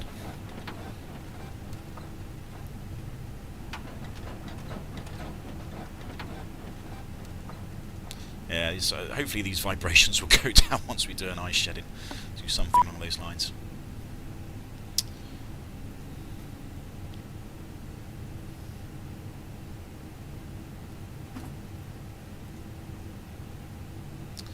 Right, 2 looks like it's started. That looks nice and stable. The indications are looking pretty normal, with exceptions to the vibration. So let's just start that. Definitely some vibration there. So that can go back to normal. Well, it's really snowing now. That can go off. Anti-ice we're putting on. That's all done. Spoilers, rudder, we're going to leave the flaps. Pitch trim is, what, 28.9, which is about there. Status, well, we got anything on there, which is normal, so that's good. Cockpit to ground. We have a good engine start. You can disconnect.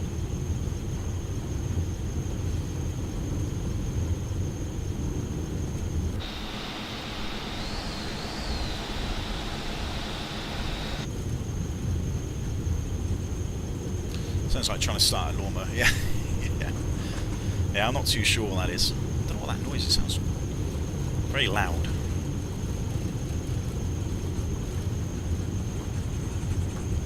Unlocking gear.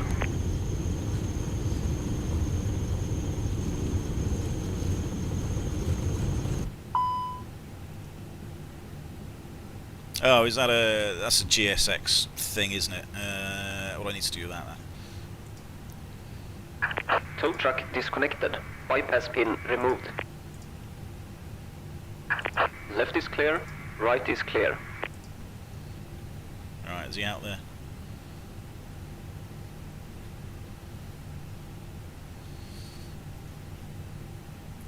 Right, anybody know how to clear that?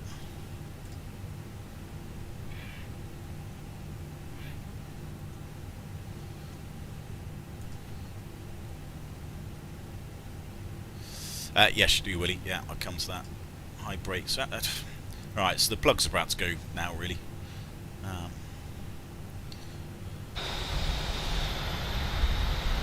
Oh, there he is. He's out there. Can't see him. You're behind the pillar, mate. I can't see you. Right, thanks. Cheers. Right, bugger off. Yeah, how do we clear this? Clear. I mean, that's it. I mean, I've got 4 flat tyres now, if that was the real case. I don't know how to do this. Clear it. Clear. Oh, I see. Clear. Ah, good man. Right, yes. That's obviously just a sim thing, isn't it?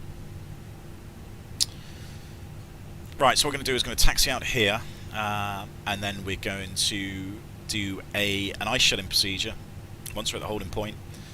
Make sure that's okay. Then we can do the flaps, flight controls, PEDs, everything else. So we're just going to sort of wait until we're over there to do most of it.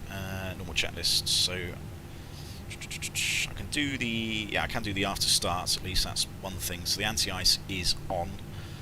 The ECAM status has been checked. The pitch trim is about 28.9% set, and the rudder trim is neutral. So that's that done. He's over on there somewhere. He's bugging off. Good. Is this guy gone yet? He's waiting. I don't know what he's waiting for. I hope he's not waiting for me. Stockholm traffic, Scandinavian 531 is taxiing to runway 08 via Foxtrot Alpha and Zulu Papa and X-ray 2.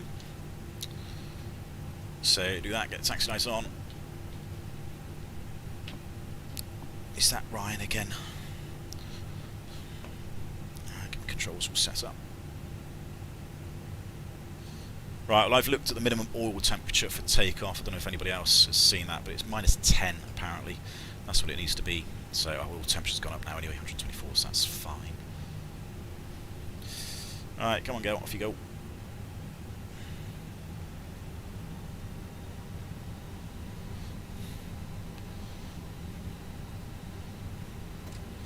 Alright, brakes are checked.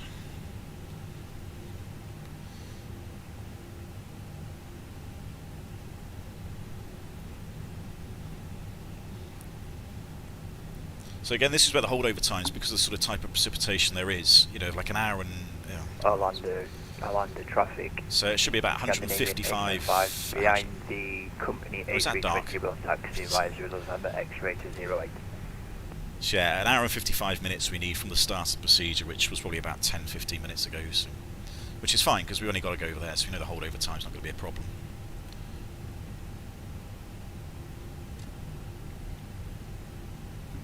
Right, one of the other things, certainly for the 7.3 behind us, you don't really want to sort of get too close to us because we're going to do an engine run-up, so you don't want to be taxiing too close to aircraft behind them, because they're going to have high thrust settings, so that could blow all the anti-icing fluid off your wings. So yeah, when you are following people in icing conditions, just make sure you keep like plenty of space. Ooh.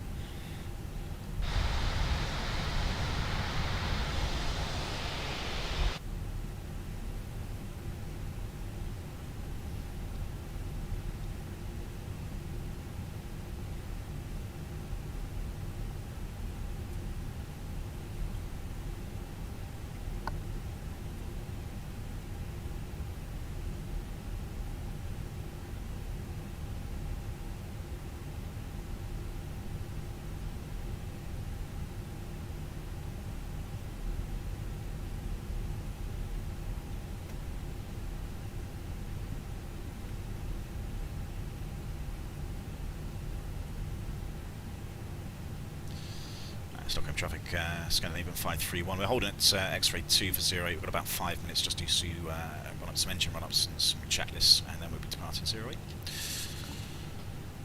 Right, so the ice shedding procedure, so the parking brake is on. So it says here, when I get it up, where are we? Ice shedding.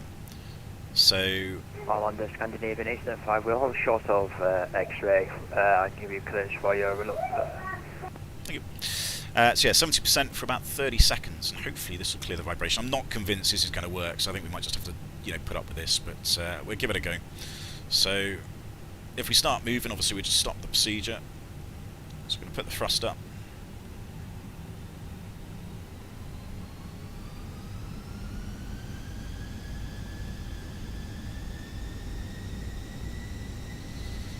So 70%.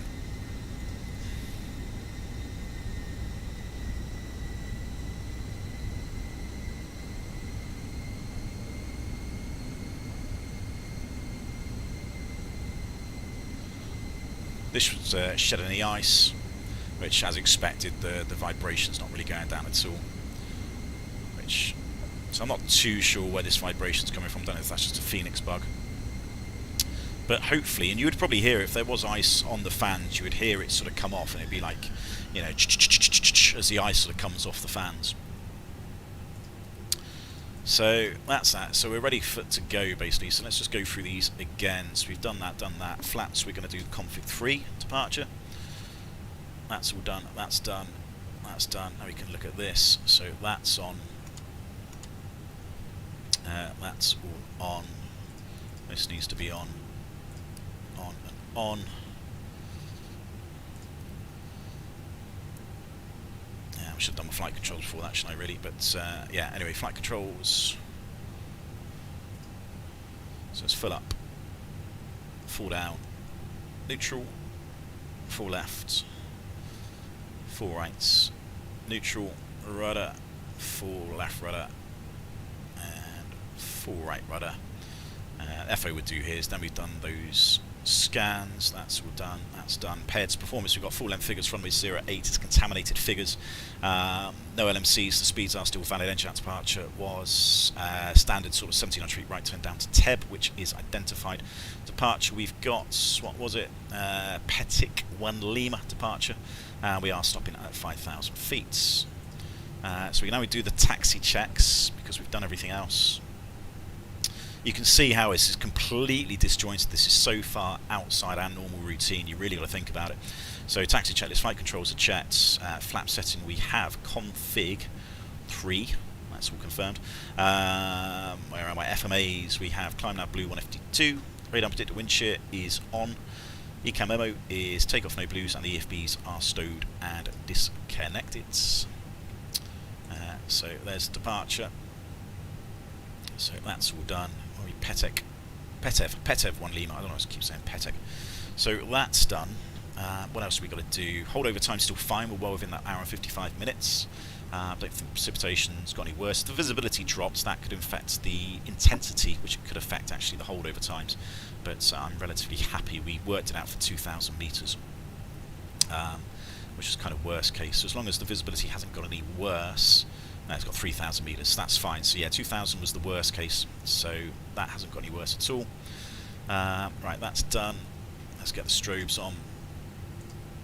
And I think we should go. It's probably about easily half an hour behind what we should have done.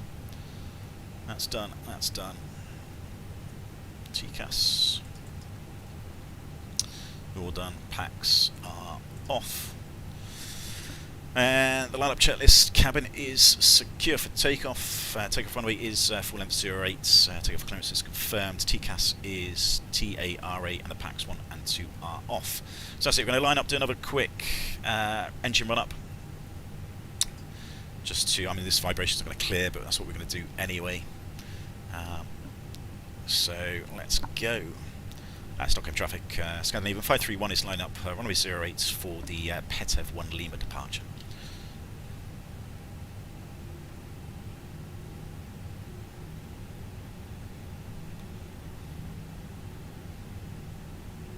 So the approach is clear as far as I can see, not that you can see much in this sort of visibility.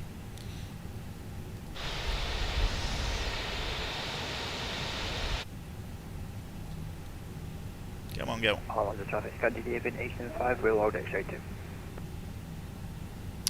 It's EasyJet are trying to recruit the more mature candidate, Andy. Yeah, it's probably because they don't have the experience.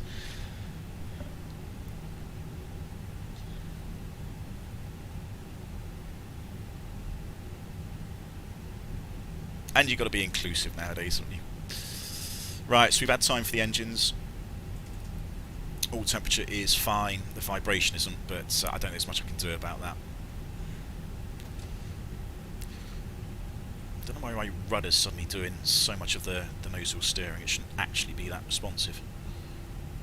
I don't know what my sensitivities are. I mean, they should be okay. It's almost as if like I've got a nose wheel steering axis assigned to the rudders, which, you know, isn't quite normal. Right, we're just going to hold it on the brakes. What was the wind? 190. So yeah, maybe a little bit of a tailwind as well. Is it? No, not quite. I don't know. It's fine. It's 2 knots.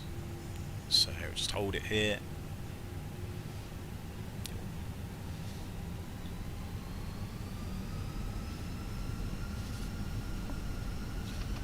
Yo.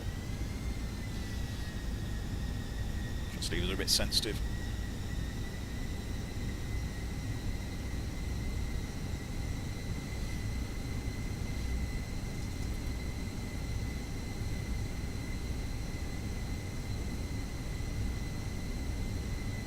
So yeah, I don't think this isn't going to clear this vibration, unfortunately. So I'm not. This isn't icing. I'm not too sure what that is, but that's fine. We can just try and put up with that. Hopefully, we won't get any ECAM memos or advisories coming up.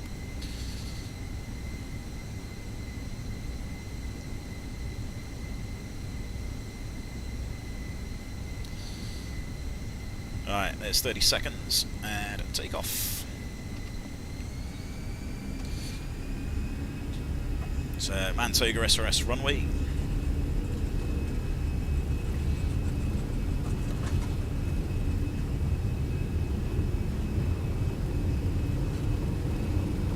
Thrust is set. All on the traffic, Scandinavian 875, we'll line up 08 and give 2 minutes separation traffic. V1.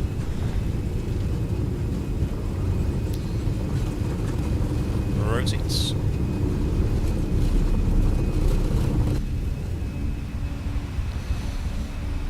Positive climb gears coming up. Right, all of that, AP1.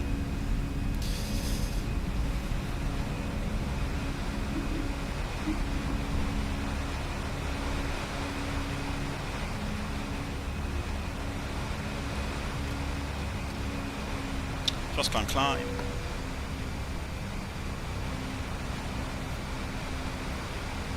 I think that's the wind noise. I think that's FS realistic, that wind noise.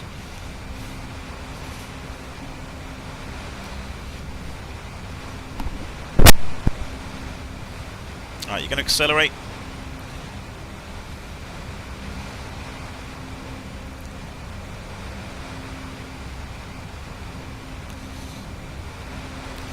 Right, there's no ATC, so just carry on going up. Let's go 20,000 initially. 20,000 set standard. Standard is cross jets, so can climb 200 blue. Right, for S speed flat 1. Speed jets flat 1. And we're just holding S speed round this corner until we get past this constraint. Yeah, is that wind? Let's see if we can.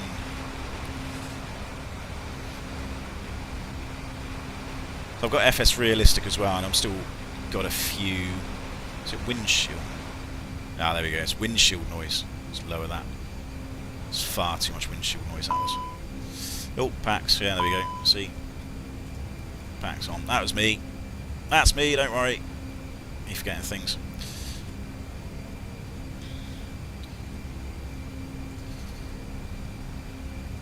So obviously normally the pilot monitoring does that, and I'm flying, so I'm just forgetting that I've got to do it. Forget a single pilot ops. So around the corner at S speed, and then once we clear here, we can start accelerating. If we're lucky, we might have had a direct to at some point as well. Traffic, Scandinavian 805, starting 08, at 4 don't kilos. know why I've done that. Sorry, 1 limit departure. disarming the spoilers before we had to do that, so we got the flaps up.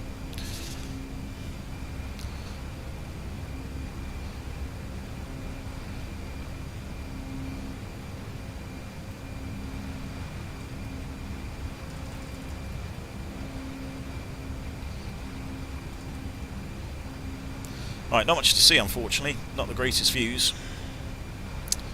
There you go, it is what it is. So what time did we actually get going?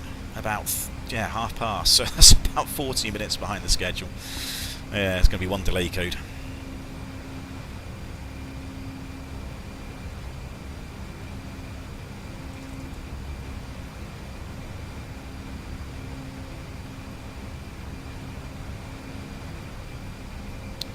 Alright, let's manage the speed.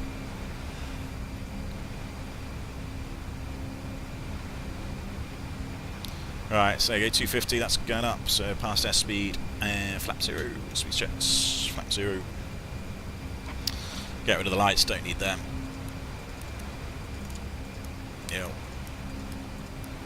Keep the wing anti-ice on, obviously still in icing conditions here. Interesting weather, I'm not too sure I want to be flying through some of this. This is where weather radar would be quite nice just to see. In fact, let's just go 724.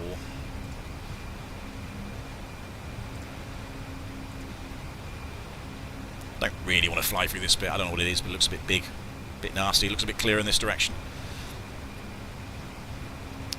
Go on, aircraft. Really struggling to accelerate. I don't know if that's just the weight. I mean, temperature's good.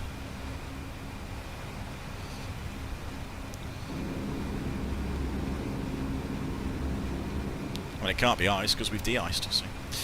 Engine vibrations are still really high. Yeah, I don't know what this is. Obviously, so these conditions probably leave the cabin crew sat down for a little bit as well.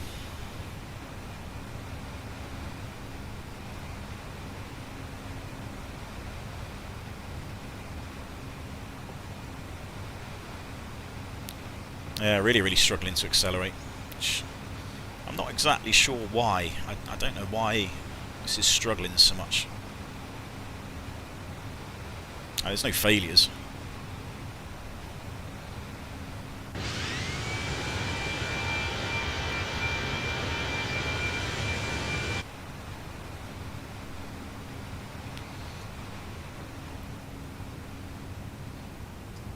That's a bit better. Turn that wind noise down.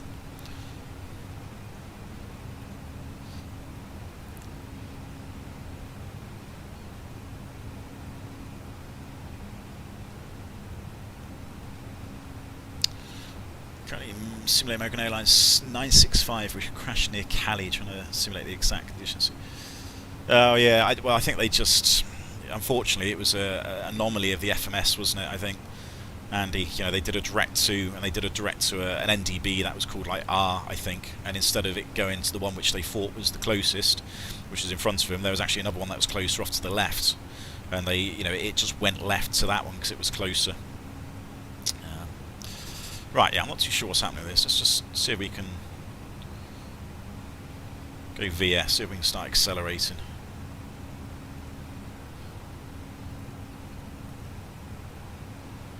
Because we're really struggling.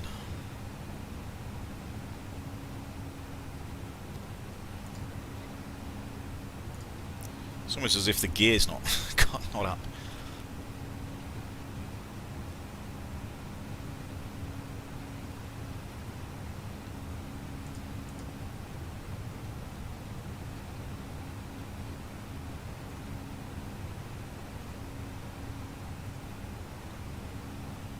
Has anybody had this? This?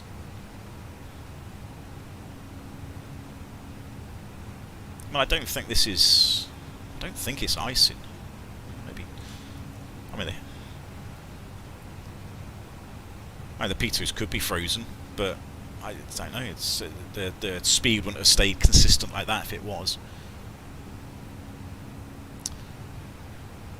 Yeah, it was. Yeah, a bit of a shame what they did there.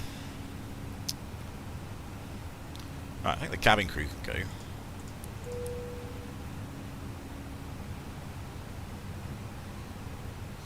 Let me go to MCT. Is that going to give us a bit more beans? Let's thrust MCT. It's almost as if just need to get above green dot.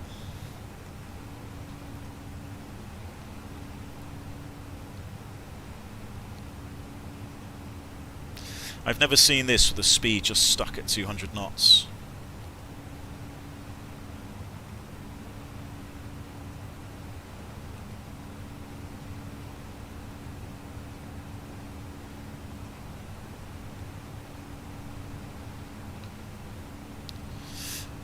No, well, it depends where it froze, Willie. You know, if it froze in the climb, it would hold a speed and then it would start under reading. I can't remember. There's a way of remembering it. If it climbs, it starts under reading, and when you descend, it starts over reading or something. Because it depends like what parts are sort of frozen as well. It depends on what sort of pressure's going in, whether the dynamic pressure's frozen or not. Yeah, this is a bit worrying. Worrying to the point where I won't be able to complete this flight if it doesn't start accelerating. Let's go VS0.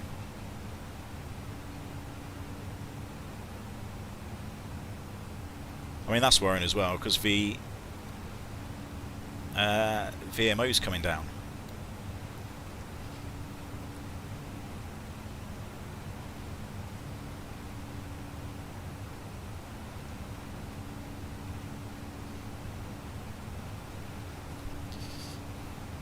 I know I'm not in climb, Andy. I was going MCT because I was hoping it was going to give me more thrust, but I'm actually more concerned that this airspeed indication is completely wrong.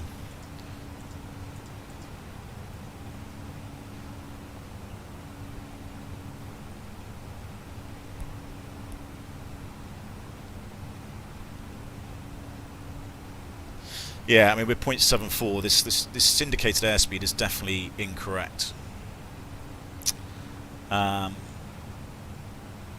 But it's the indication, it's only failures.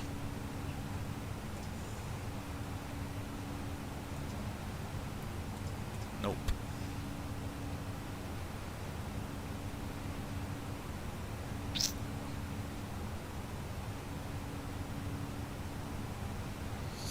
What's our ground speed? 400, yeah, so there's definitely a problem here with that indicated airspeed, but this isn't ice on the pitot. Well, I've got the pitot heat on because I thought, well, maybe that's, you know, is that it? But this speed would, yeah, I mean, that's the only thing I can think of.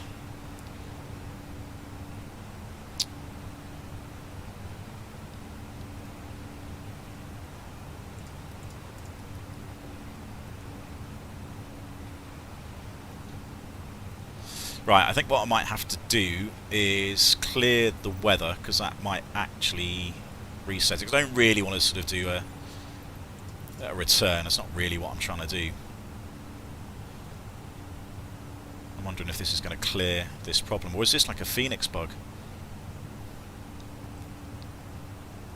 I mean, it's sort of in an unreliable airspeed situation, which is a bit of a pain in the arse, because I mean, that's quite a big... Yeah, there we go.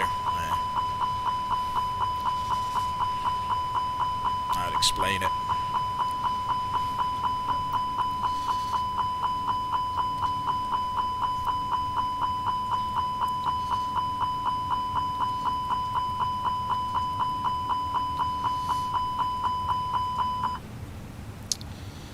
Yeah, it's definitely some bug, I think.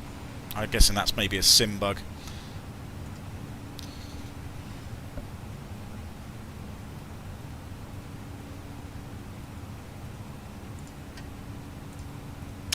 Right, thrust climb, open climb, AP1's back on.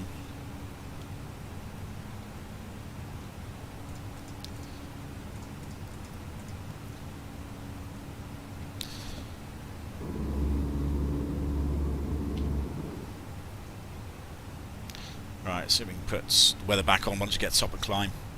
It's a bug. Maybe not. No, it's...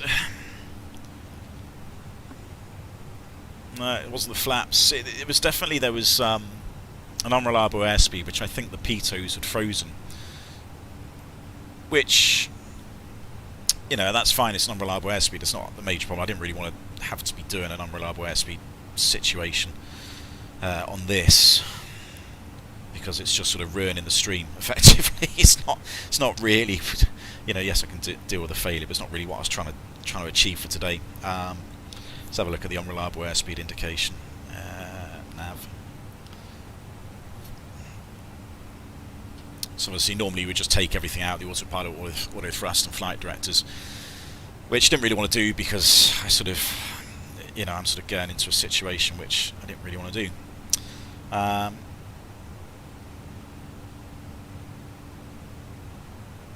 You know, we put the probe and window heat on, but that wasn't clearing it. So, you know, without going through the memory items, I was sort of doing the first thing, which I thought, which was putting the probe and window heat on, but it wasn't clearing this problem. So I thought, if it's not going to clear the problem, I'm not going to do the entire bloody procedure, because it's pointless. It's pointless me doing the whole procedure and get to a point which should clear the problem, only for it to not clear. So I thought if I just reset the weather, maybe that'll hopefully help, which seems to have sorted the problem out. But yeah, that's obviously must be a bug somewhere in icing conditions. It's maybe a bit of a threat, but you know, this is a problem. I don't really know how you can mitigate this, how you can stop it. Maybe putting the pitot window heat on the ground, potentially, but I'm not too sure that would have made any difference. I mean, it might have done. Maybe it might have made some difference. But it was a bit late. I mean, as soon as the engines are started, the pitot heat comes on anyway. So if there was any ice in the pitots, as soon as the engines have been started, all of these should have been heated. So it shouldn't have been a problem. So yeah, I'm not too sure. There's a lot of bugs in SU-10 ground speed minis all over the place. Sometimes you don't get the rad outs.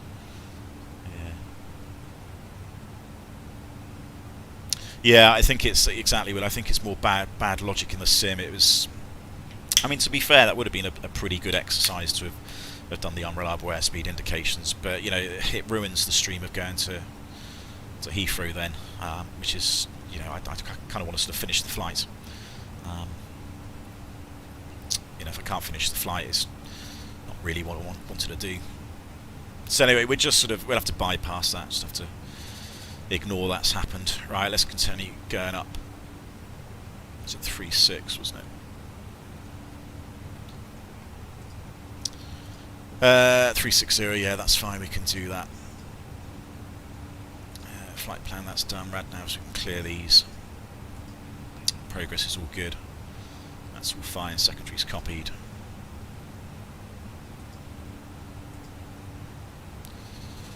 Discontinuity, was there a discontinuity?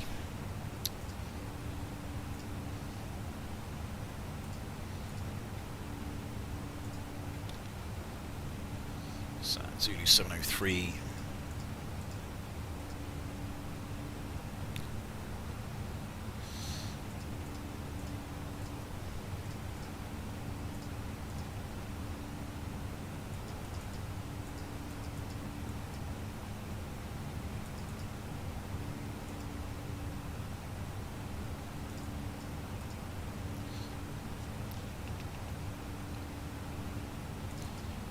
So I don't know why the flight plan seems a bit buggy as well. It should just...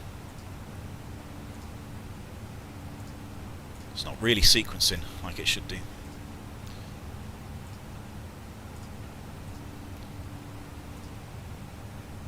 Looks a bit better. Odd, weird, strange behaviour. Now your company know you overspeed the plane, boss not going to be happy. Well, yeah.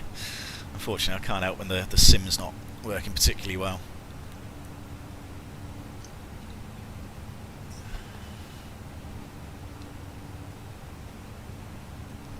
At least we can see the nice sort of Scandinavian scenery for a minute. At least that's one thing. Right, what time is it saying we're going to get there? 2:30-ish. That's not too bad.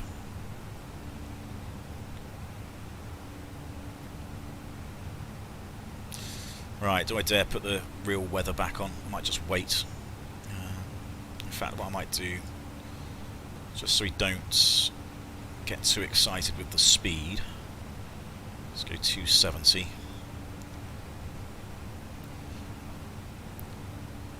Yeah. Well, yeah, it's a SAS aircraft, not EasyJet though, so EasyJet won't care. SAS might not be too happy.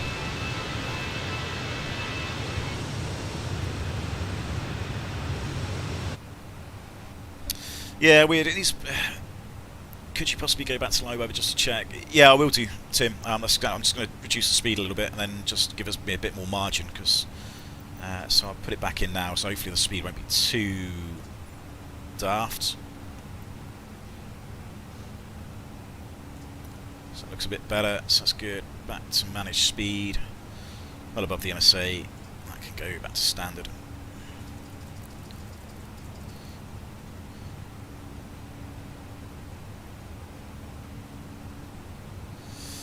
Belts can go off as well.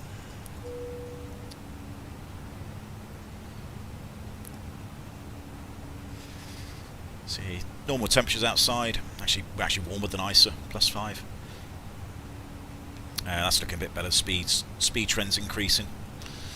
So yeah, there was definitely like an unreliable airspeed situation there, which sort of identifying really, because we had VMO, the barber pole, black and red barber pole, was coming down. We could see our ground speed was increasing to like 460 odd knots at 8,000 feet, which was a little bit daft.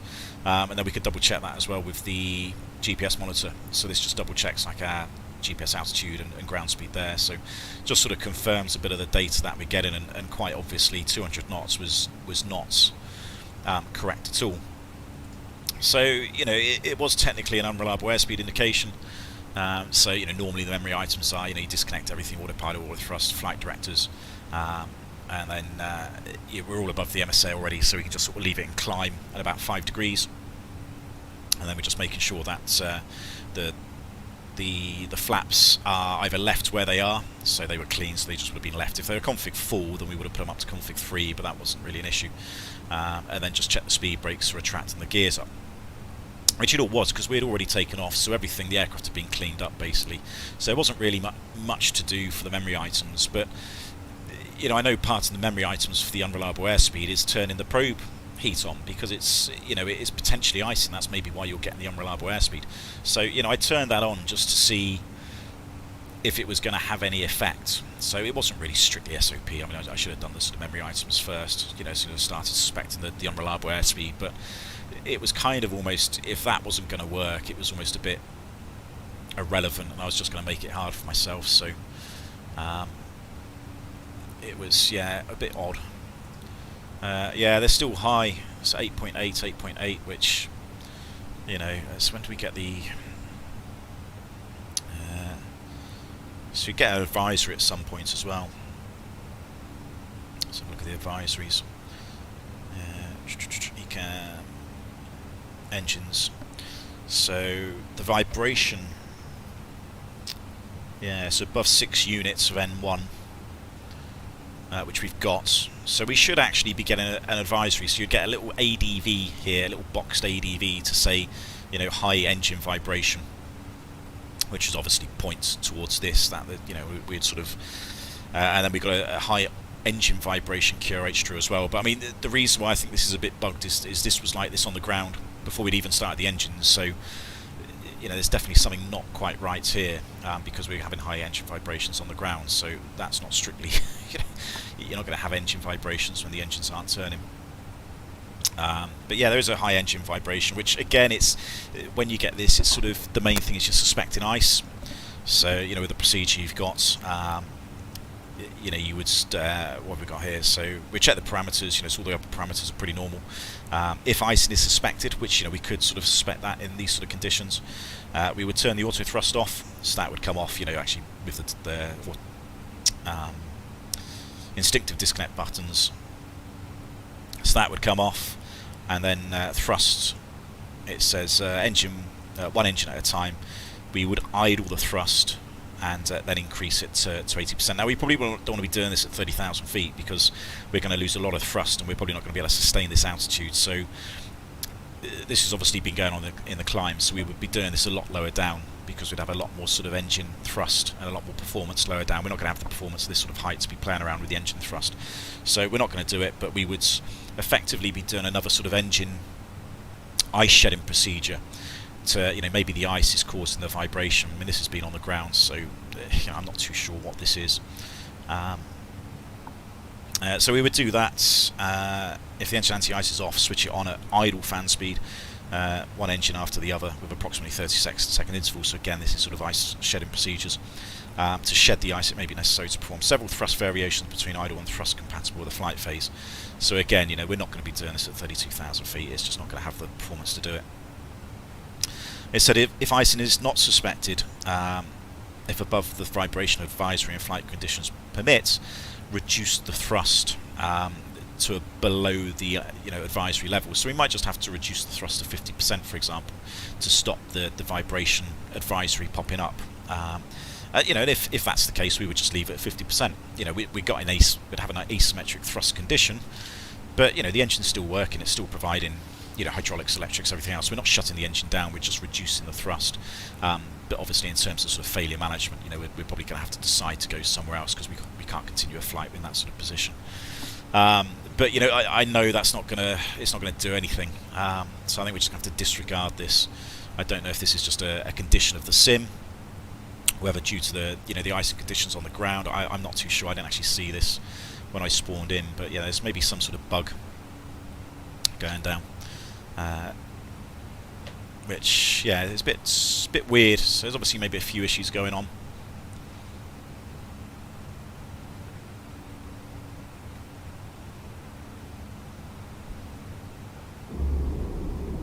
There's definitely a bit of snow down there.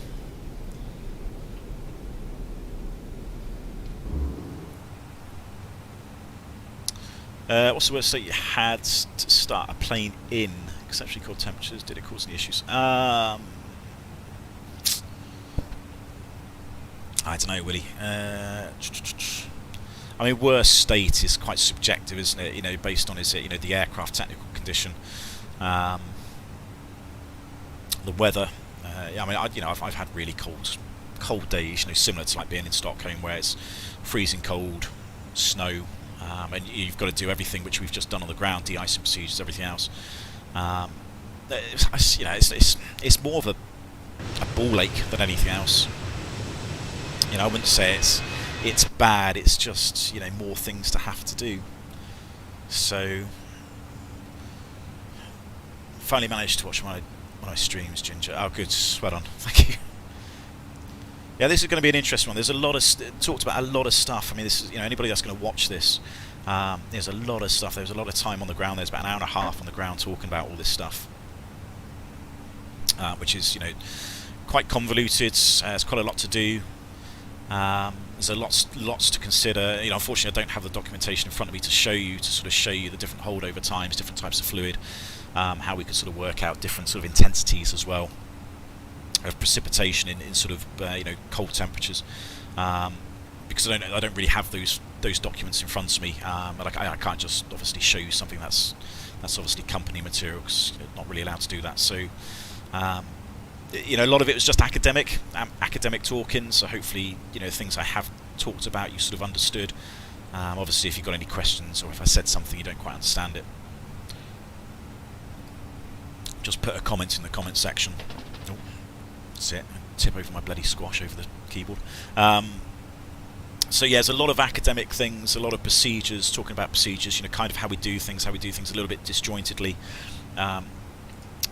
You know, certainly on the taxi out, you know, it doesn't flow quite as normally as what it normally do. So, in terms of threat perspectives, there's 1,000 to go. You know, for flying the aircraft, or you know, certainly on the ground, you know, there's a lot of stuff that we do that's ever so slightly different to what we would normally do. And you know, that alone just creates a major threat, because you know, we're going outside our sort of normal routines. And like with you know, anything really, any sort of routine, you know, driving your car, you know, if you drive your car in a particular way, you've got your sort of, you know, your flows, your sort of mannerisms, and you know, you just have that sort of way of doing it because you've been doing it for years and years. You know, as soon as you sort of deviate away from that normal flow, it suddenly makes it a lot more hard work, and you've got to really think about it. So yeah, it's a lot of it was just sort of academic type things. Just going back to your discussion about turbulence, last 2 days were a bit bumpy in Spain and Portugal. Noticed that no flights were cancelled, but flight level changed and also routes. Yeah, I mean that's pretty normal. You know, we don't, you know, flights aren't really cancelled for severe turbulence, because, you know, severe turbulence isn't, you know, it's forecast. I mean, we rely on the SIGMETs, so the charts, you know, I'll show you. I'll just get to top of climb, Mac out star, get you on below.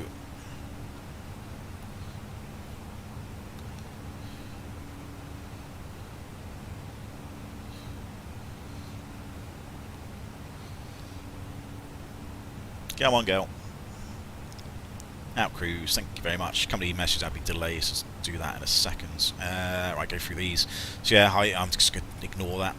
Bleeds, they're all good. So we can see the pressurization pages I was talking about earlier with, in fact, I don't know why I'm doing that. I don't need to do that. Do I just go, boonk, there we go, done. So that's a lot easier. So yeah, we can see that the outflow valve is just ever so slightly cracked open because the packs are, you know, pumping air. You know, but there you go, packs. So we've got the green triangles, so they're working.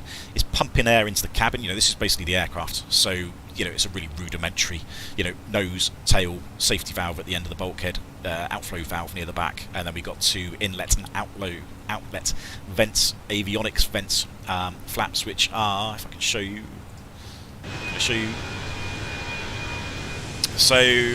let's move this. There you go. So there's the inlet door there, and the outlet valve one is the other side, which is this one here, and the avionics bay is all in here. So you've got a couple of avionics doors, you know, one there, and this is, oh, how am I going? Yeah. Where's my thingy gone? There it is. So yeah, this is the avionics bay, and you know, the air conditioning does a couple of sort of different things depending on the outside air temperature, because it was so cold. Basically, these were closed because there was no need for like air to be coming in to cool the avionics because it was cold enough basically. So these are closed normally in the flight, but we've got the outflow valve here, and it's just cracked ever so slightly because all the air's coming in to pressurize the cabin, which, you know, this is, just imagine this is a balloon and this is being blown up. But, you know, the outflow valve is just cracked ever so slightly just to allow all this air coming in just to escape a bit. But this is maintaining our differential pressure, which is, you know, keeping the vertical speed of the cabin stable, which means the cabin altitude is about, you know, 7,250 feet, which is normal for cruise. So this is a perfectly normal sort of situation, really, where the pressurization is working as it should. But when you're in icing conditions, certainly there's a threat on the ground that if you're in severe icing conditions, when the outflow valve closes, when you do the de-icing procedure, you know, if you spray the aircraft with a load of sort of fluid, you know, if there's precipitation, if fluid doesn't sort of cover this area, you know, there's always a potential, especially like things like freezing rain, that the outflow valve could close, and then, you know, if the precipitation's so bad, it stays closed. And if you don't notice that, or if it doesn't come up with anything on the ECAM when you sort of put the ditching push button back on, if it doesn't warn you and this outflow valve stays closed and freezes closed, when you get airborne, all the air comes in from the packs and starts blowing up this balloon effectively, which is your cabin. But because no air is you know, just creeping out this tiny little gap, it just gets blown up even more. Now we've got a safety valve here, which that goes off at what is it, 9.8 psi? I can't quite remember. But this will effectively blow, and it does exactly what it says. You know, it's a safety valve. So the last thing you want is to over pressurize the cabin, and then for some sort of explosive decompression to happen, because, you know, that's not very nice. It's not really good. So where's my mouse gone? There it is. So yeah, we want, you know, we've got this safety valve, so if it over pressurizes and it goes, you know, past this sort of part, the safety valve will open, and then all the pressurized air that's coming into the cabin will then just escape there. So, you know, we kind of got a sort of bit of a contingency thing, but yeah, you always want to sort of make sure this is actually working correctly, certainly in icing conditions, which, to be fair, I didn't actually double check that, but you know, we can see it's working there normally now. So, you know, that was that. Electrics probably normal, hydraulics good. Fuel, what we got, 2.4, 6.2, what's that, 8.6-ish, isn't it? That's more or less what we're left with. APU's off, air conditions good, doors are closed, wheels are good, flight controls, no abnormal indications on those, that's good. So I need to get some weather soon. Can't quite remember where we're going, probably going near Now there's Gothenburg and Copenhagen. They're going to be good weathers, I think. HD, hi Bravo, flight similar to well, I did my full fat sim flight last night, went well. Mason, how your voice disconnects from brain under pressure. Yeah, a lot of people were when they're first doing their first fat sim. I suppose they don't have any real world experience, do they? So a lot of these, a lot of the guys, they're not real world pilots, so you're not used to the vernacular or the phraseology that's going on. So there's a massive sort of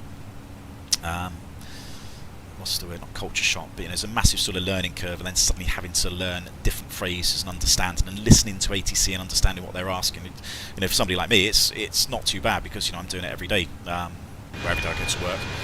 So I'm already aware of kind of what the phraseology is, and I know what to say, etc. So I don't have that sort of anxiety. But I appreciate when you're brand new to it.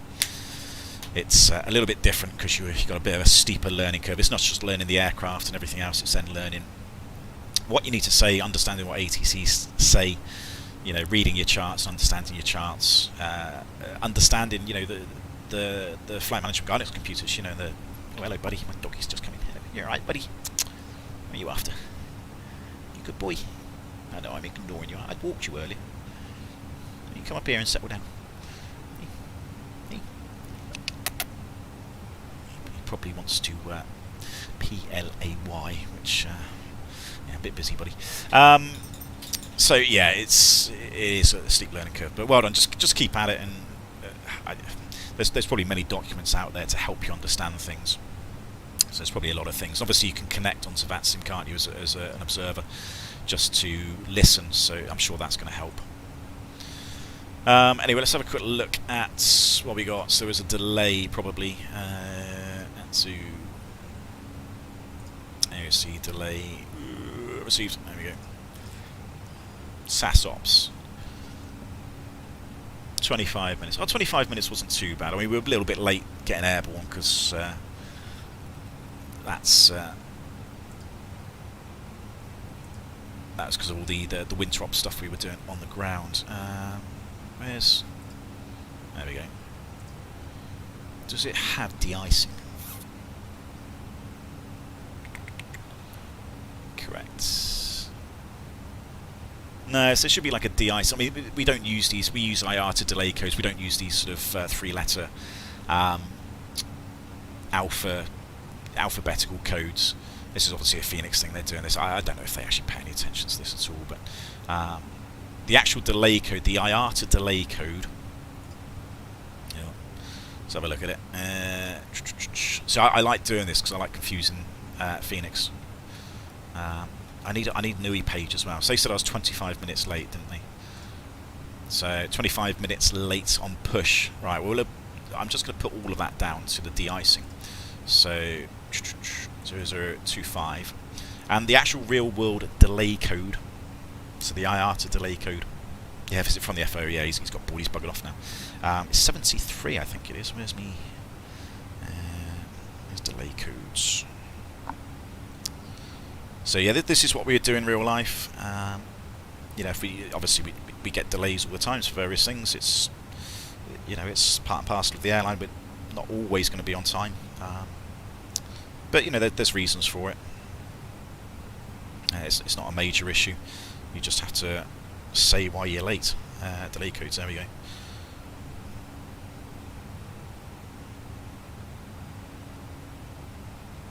Come on. So where are we? So yeah, I think this one's going to be used quite a lot in the next few months. I know 73 doesn't exist, so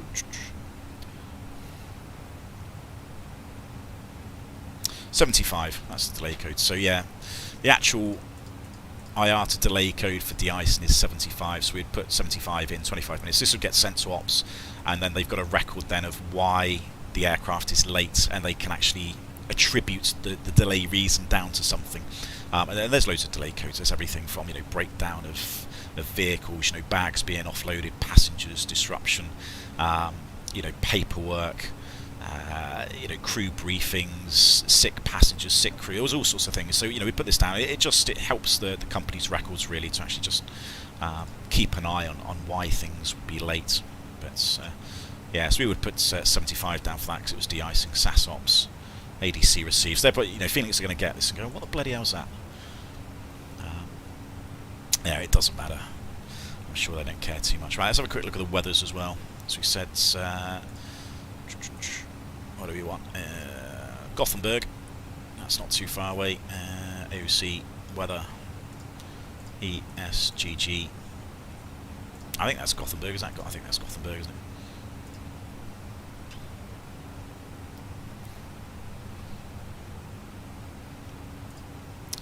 So there we go, Gothenburg 0603, good viz, broken clouds, so that's fine, still cold, -2, but there's no problems there, Kinich 1004. So Gothenburg's wide open, EKCH.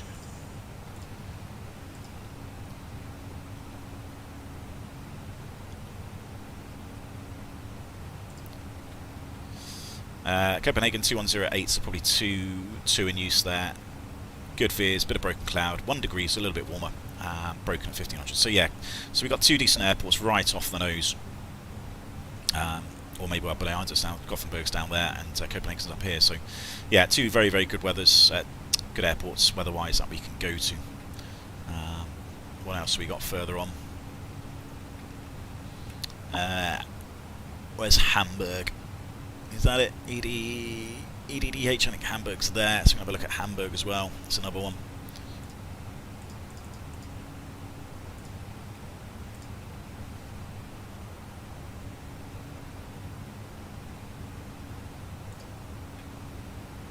Hamburg's good as well. Lovely. So that's all nice. So at least we know weather-wise it's all good.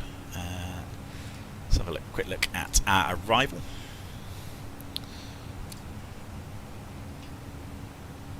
Good, 2 degrees. That's fine. 1008.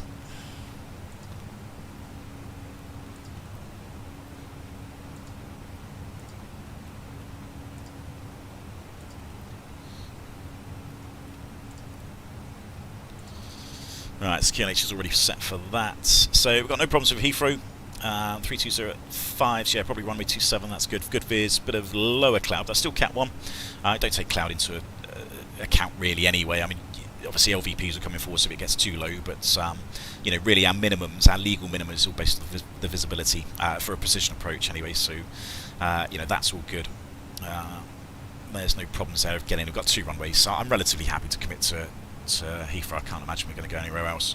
If we did need to go to our alternate, we've got Manchester's obviously the #1 alternate,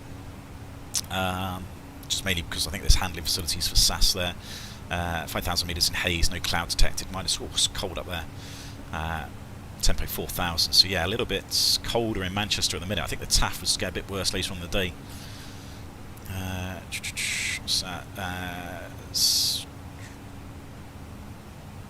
This looks out of date. 05 is the 9th today. There we go, thank you very much. I was like, that's about 4 days old. Oh, that's looking a bit more, isn't it? A lot more writing. 09 between midday and 9, 7,000. Rain showers broken. Prop 30.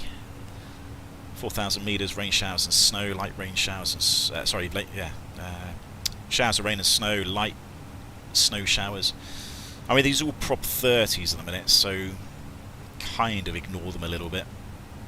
Prop 40 there, that's tomorrow, so that's going to affect us. So not particularly, potentially not very good.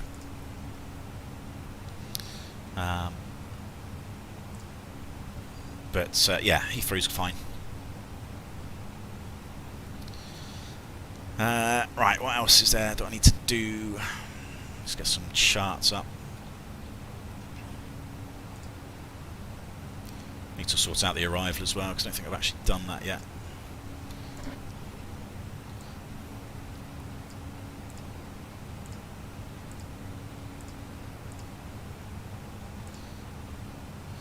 Right, these are the stands. I think it's 235 wasn't working, which is... where is it? Here.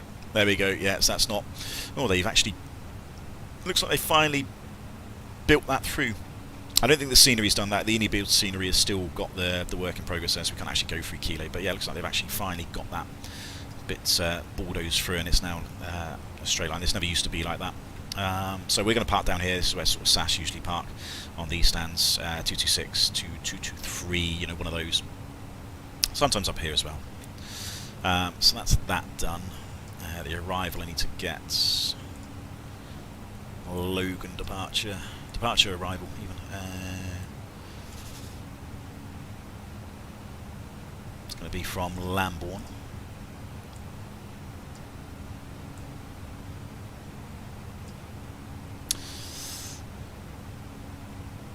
Yeah, I thought this arrival was wrong in the flight plan.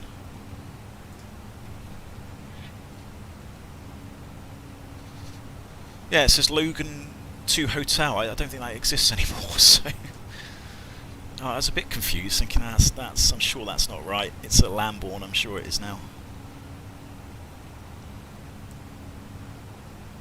Oh no, there it is. Logan 2 Hotel. It might have been called something else. Ah, there we go. That looks better. Barmy Logan coming in this sort of direction, and it's going to be 27 left or 27 right. 27 left, 27 right.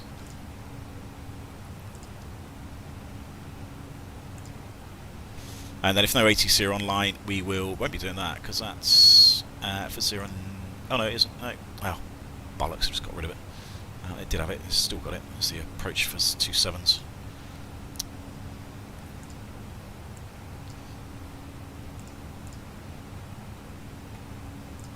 Yeah, so if no ATC are online, then we can effectively sort of do this S-turn. I mean, whether we do that depends how busy it is. I mean, try not to cut in front of anybody, but try and sequence ourselves in for one of the runways. Level 1 ATIS says pilots are to exercise caution when manoeuvring in the runway holding areas. Wingtip clearance is not assured. Yeah. I mean, you know, for long-haul aircraft, it's definitely a bit more of a threat. I mean, these things, you know, hopefully these things are small enough where it's not going to be too much of an issue.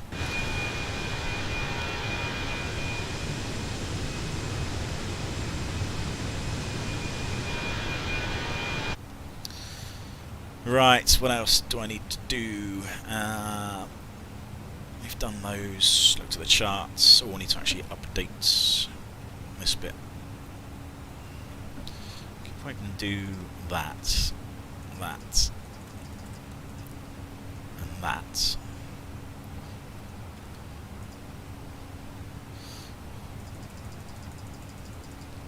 Makes it a bit easier to look at.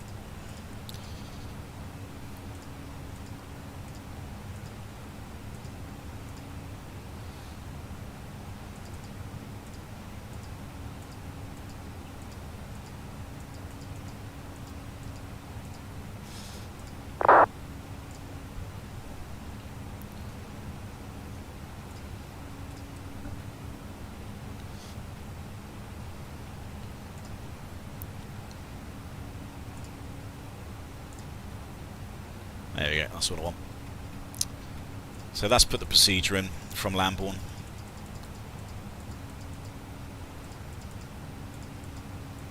So now we can see this sort of S-turn, that's on the charts, so we can just stick to that. Not going to worry about too steep path applies, so we can just manage that ourselves.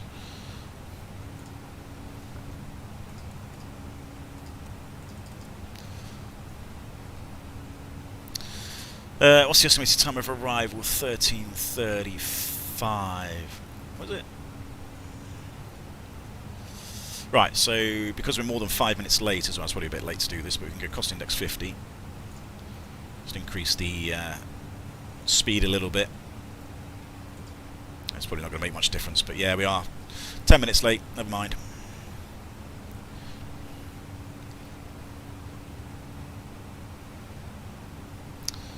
Probably do a fuel check as well. Asvan, we just passed Asvan. It was about 47 minutes, and we had about 5.8.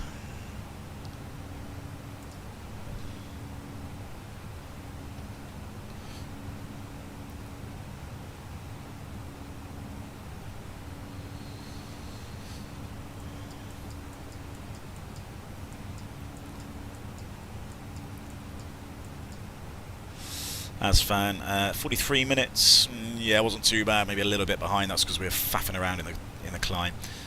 We say about 5.8.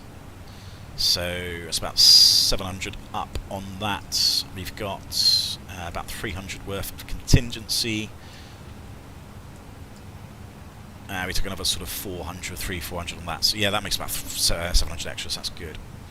By the way, did you manage to fully test FS? Yeah, let's see if I can drag that across.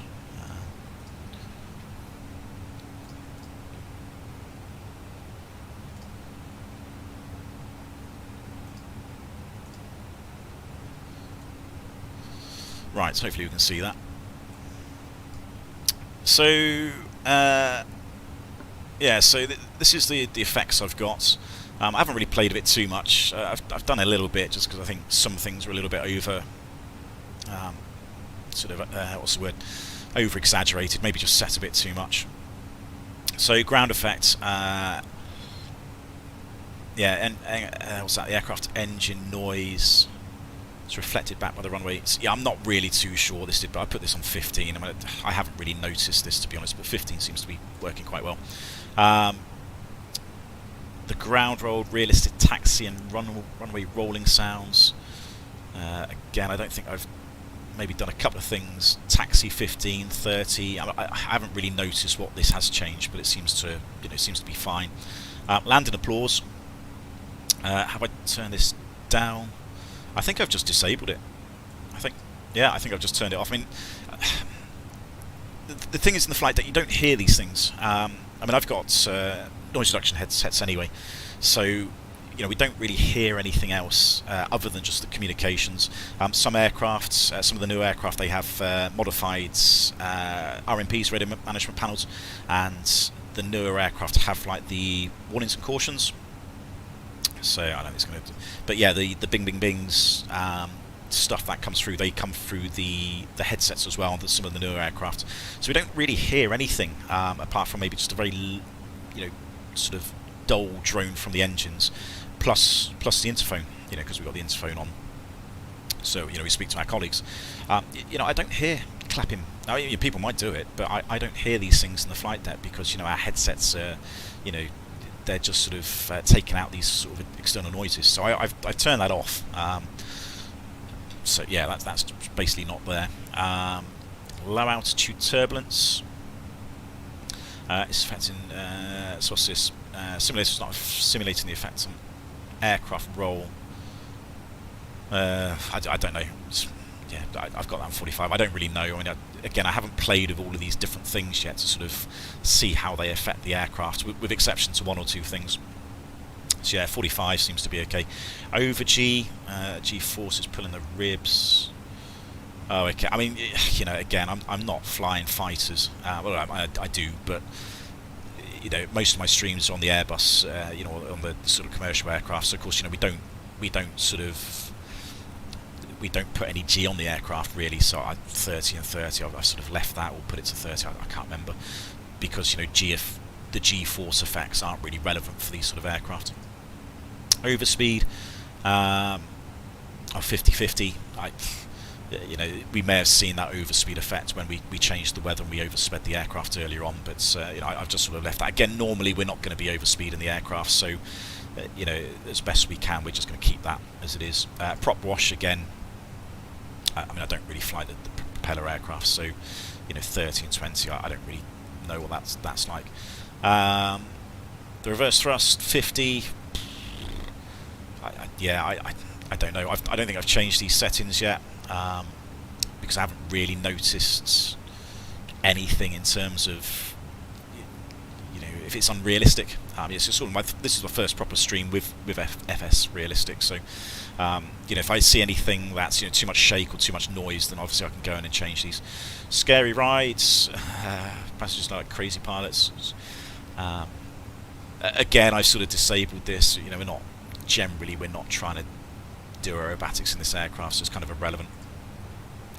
Sneezing, I think I've left that standard 60 and 50. Yeah. Occasionally you hear the sneeze. Speed brakes, I think I've left that as it is, 50 and 35, maybe the sound. Again, I need to sort of tweak this if I think if it's not quite modelled correctly, or if there's a little bit sort of over exaggerated. Stall buffets, again, don't really stall the Airbus, so I'm not too sure how it would react, or if it would overreact, because it's not sort of a position that I'm going to get the aircraft in. But yeah, I think I've probably just left that as it is. Stick shaker doesn't really apply. You know, I don't really have a stick shake on the 320. I suppose it would apply for the 310. But yeah, maybe just left that as it is. Again, don't really want to get the aircraft in the position where I need it. Toilet flush. I think that's just been left as normal, 50. Again, you don't really hear the toilet, so it's a little bit superfluous, because you know we never hear it from the flight deck, so again, a bit pointless. Touchdown, I think I've sort of left that kind of as it is. Same for the rear ones. Don't think I've really changed that. General turbulence, I might have tweaked these a little bit, but it seems to be working okay. So yeah, again, I think if it's over modelled, I shall change things. Wheel well. Okay, I've left that as it. I haven't really noticed this at all. You do hear it when the landing gear does come up, the nose wheel. You do certainly hear it. You hear it down here, and you just hear the sort of, you know, sometimes the wheels are slowing down. So yeah, you do actually hear the nose gear come up, and sometimes you hear it worse than others. In fact, a funny story, I had a really funny, let's say funny technical problem. I took off from, I think it was Palma once, and the landing gear came up, and the nose gear came up, and it made this horrible sound, sort of, you know, really sort of struggling, sort of coming up, and it just was not a good sound at all. And we sort of looked at each other and went, "Oh, that sounds a bit dodgy, doesn't it?" It's, you know, not really thinking anything of it. As long as it comes down at the other end, I don't really care. You know, we put the gear down when we came back, and you know, gear came down. There's no problems, and we didn't think anything of it. So, oh, that connection, something.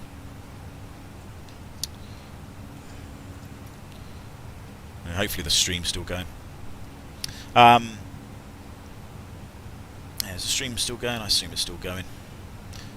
I think it is. Yeah, so it made a horrible sound. We didn't really think anything of it. The aircraft was fine when we got back, and that was it. But then apparently the very next flight, it took off and it had a green hydraulic loss as the gear came up. So there was obviously some problems.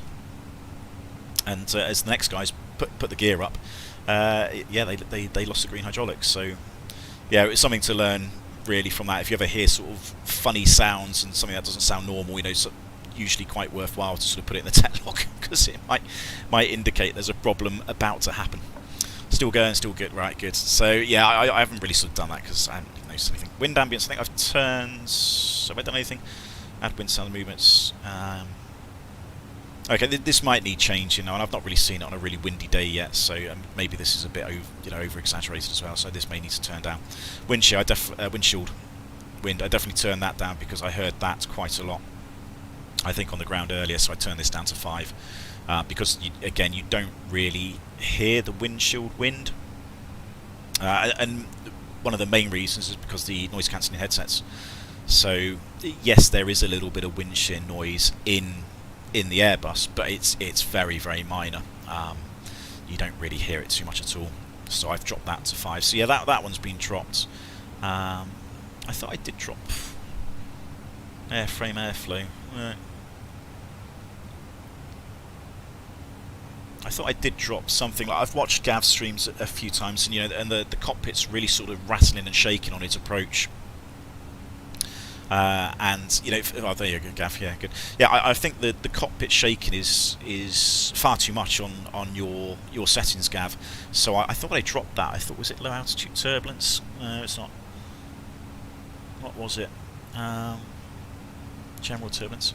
I can't remember. I think I need to look at it in one of these settings. I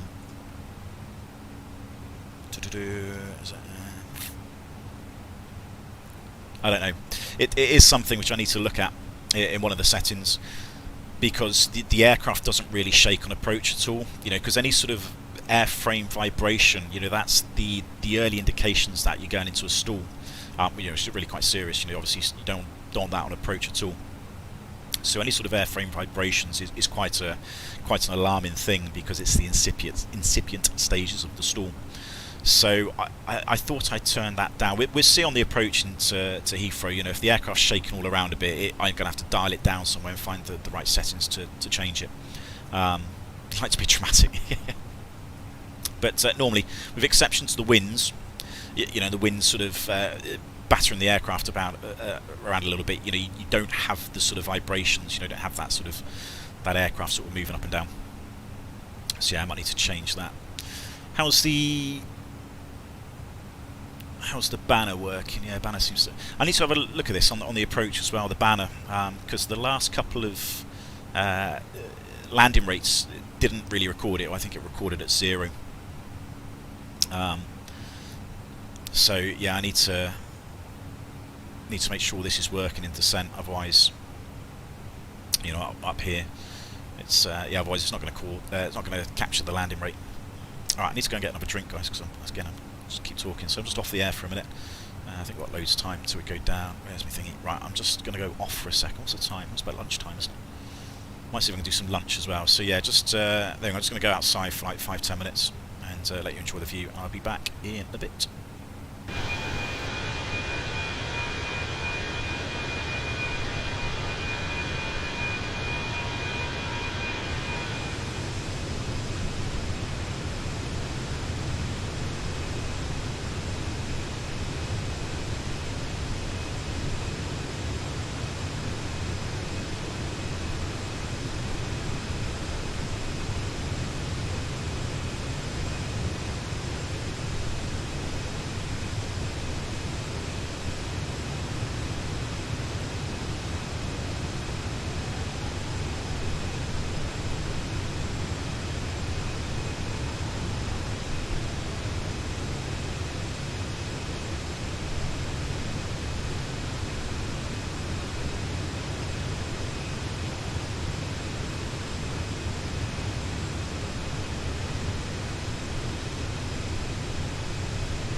Right, I'm back, guys. I'm just going to have my lunch, so just bear with me for a few minutes. I eat this, so I'm not chewing down the microphone.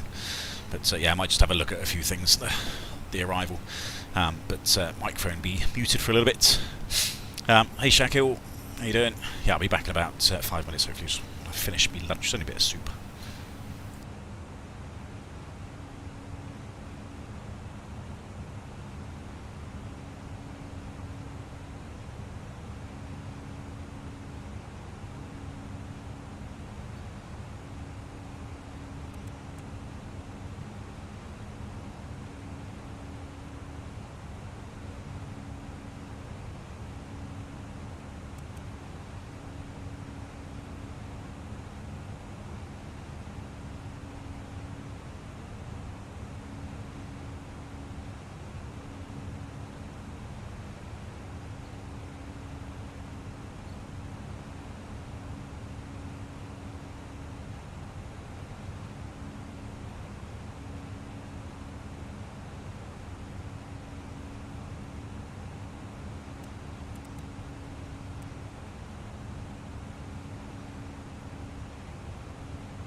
Hi Nick, yeah, I'm just muted for a minute. I'm just eating me lunch, so to save you hearing me chomping on the microphone, I'm just setting things up. I mean, you kind of know what I'm doing, you can kind of see it. So I'll brief you on everything once it's all done. But I'm just finishing me soup, and then I'll unmute myself. So.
Amsterdam radar, very good afternoon to you, Scandinavian 531, flight level 360, and we are direct to Lilsey.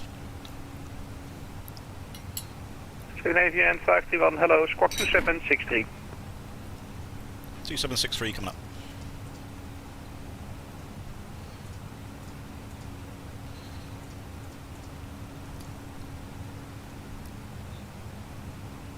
Scandinavian 531, identified, flight level 360, proceed direct to Opnet.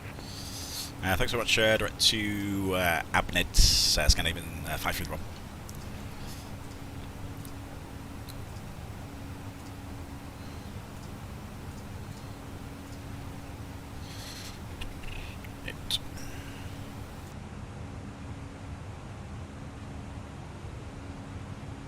Xavier 6609, aircraft flight level 370. Right, 370 from Xavier 66. Amsterdam radar, good afternoon. Canyon 875 inbound Lilsey, flight level 340. Scandinavian 875, hello, squawk 2770. Squawk 2770, Scandinavian 875.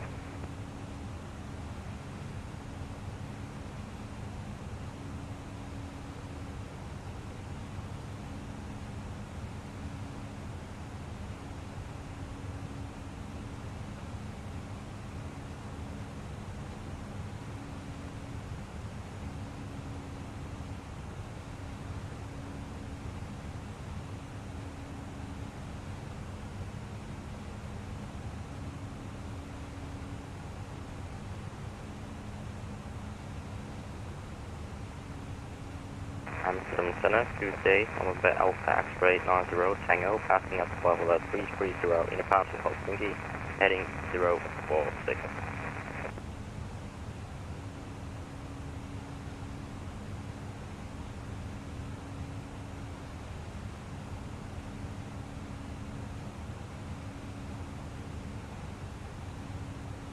Scandinavian 875, identified at flight level 340. You filed for 360. You can climb if you'd like, and otherwise I'll amend your requested level. Yeah, we'd like to stay at requested flight level. We're a bit heavy for Scandinavian flight. Scandinavian 875, Roger, and you can proceed direct to Opnet. Direct Opnet for Scandinavian flight. Good. Right, well, Dark's just checked in. That's me having me lunch. Libra 7 Papa India, no further ATC available. Monitor Unicom, 1 to decimal 8. Bye-bye. What we got? So we got about 15 odd minutes. Do we need to go down? So I'm talking over ATC here, which is not really great. Sitting down, but the approach is all in. So we've got the arrival. Double checked all that now. So doing this sort of Logan arrival, effectively not going Barbie, was sort of going come here somewhere. So the constraints are in clearance limit point is Lambourne, flight level 70220 knots there, and then once we've gone from Lambourne, ATC is online I think on VATSIM, so hopefully if there's any approach they might be able to give us some radar vectors. But it's sort of 7-0 till there, down to 6,000, down to 3.5 and then down to 3. Platform altitude on both runways, I think, is 3, no, 2.5. So yeah, 2.5 is the platform for both runways. I'm trying to do a CDA as best we can into Heathrow. Expecting 27 rights. MSA is fine, sort of 3,000 is nice and safe. Good afternoon, you're in hello, buddy. Papa, You're right. 330 and keep it easy. You come up here, buddy. Doc's coming again. Go on, mate. Did you hear me? Settle down. Eurowings 5 to Papa, I've only just I think he wants to, so you have to send that request again. P-L-A-Y. You can expect to cross Debro, flight level 170. So yeah, expecting 27 rights. Misapproach on this one's quite straightforward. It just says climb straight ahead, and then a right hand turn to climb to 3,000. So this one's pretty straightforward. 27 left, however, if we get changed, I don't think we will. It's probably before 3 o'clock, so not expecting 27 left. But if we do get changed onto it for a reason, it's climb straight ahead to 2,000. So 2,000 is the stop on this one, the go around. And then when passing 6 miles, which is down here, then we climb to 3,000. So if we do a go around, we basically have to climb to 2,000 feet. And if we do an early go around, we've got to wait until we've basically passed overhead the airfield, so 0 miles from the India Lima until we make that left turn, so no early left hand turns. 2757. Then as directed, transition altitude to 6,000 feet, which double reminds me, because I know it's a little bit off in here. Argentina 7 X-ray, squawk 2757. Squawk 2750, this annoys me, Phoenix. It should say, for me, it should say transition altitude. The flight level's kind of irrelevant. Just to confirm that was 2757. I'm going to put 2757 for Argentina 7 because it's lower QNH. Going to put 075 as the flight level, transition flight level. We've just had a trip problem. But 6,000 is the transition altitude. But as soon as we clear for altitude, anyway, we've gone Roger. QNH. Jet 813 identified flight level 390. Proceed direct BODIP. Direct BODIP, subject 318. Right, where were we? So yeah, that's done. So slightly different go around if we get 27 right. Sorry, 27 left. Landing. Most likely gone config 3 because nice long runways, no need to do landing distance performance. Probably Alpha 9 Echo or Alpha 10 Echo, one of these two. We get off a bit earlier if ATC need us, and then we're parking down here on Terminal 2A, so it's probably going to be Alpha Echo, and then most likely Echo Bravo, and then in possibly if we're Alpha 9 Echo, maybe straight across either Alpha or Bravo, maybe Foxtrots. And in this way, so depends on where ATC send us, but a pretty straightforward taxi route in. So that's the arrival. It's all in here, too steep path ahead. I would say that's just maybe a bug. I'm sure that'll be fine. So that's the routes. Nothing really. I'm not going to worry too much about that. We're going to manage the vertical profile and the descent anyway. Radnav's India Romeo Romeo. That is the ILS for 27 right. 7875, climb flight level 390. There we go, India Romeo Romeo, DME's co-located with that as well. Anything else on here which I need to worry about? It's not too much. Minimums, 550 metres we got, 278 is the minimum on that. 27 right there for the bearing of distance. Performance, it's all managed in the descent. I've overwritten the speeds, don't be too fast in the descent, so 0.78, 270 knots in the descent would be fine. That's the weather. That's the minimums. Config 3, go around's pretty straightforward as well. Normal thrust acceleration, I'd use fuel 1.5 to get up to Manchester. CNR's 2.5, that's what it said on the flight plan.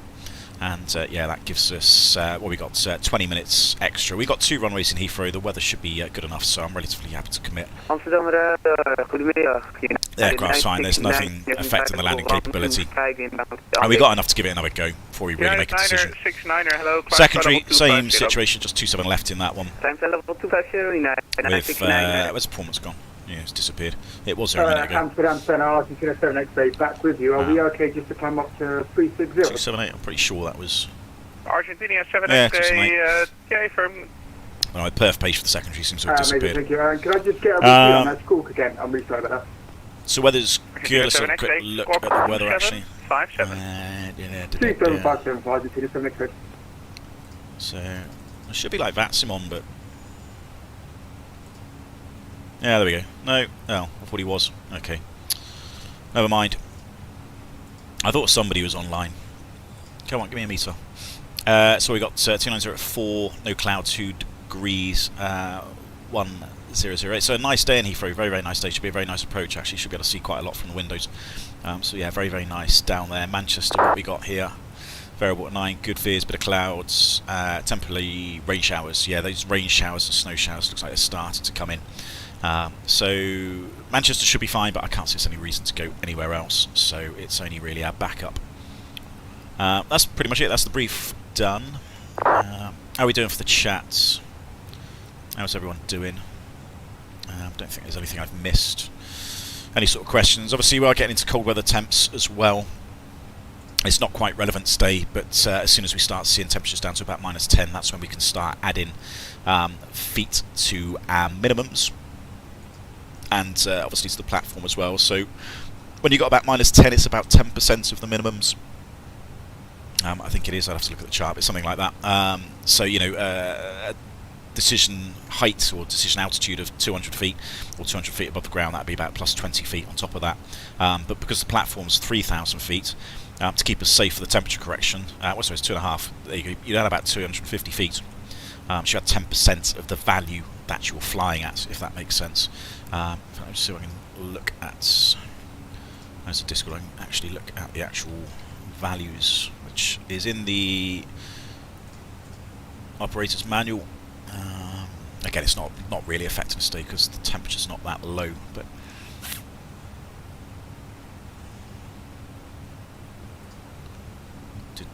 maybe later. Go away. Discord. Where am I looking at that one? Amsterdam Control, KLM 004. KLM 004, hello.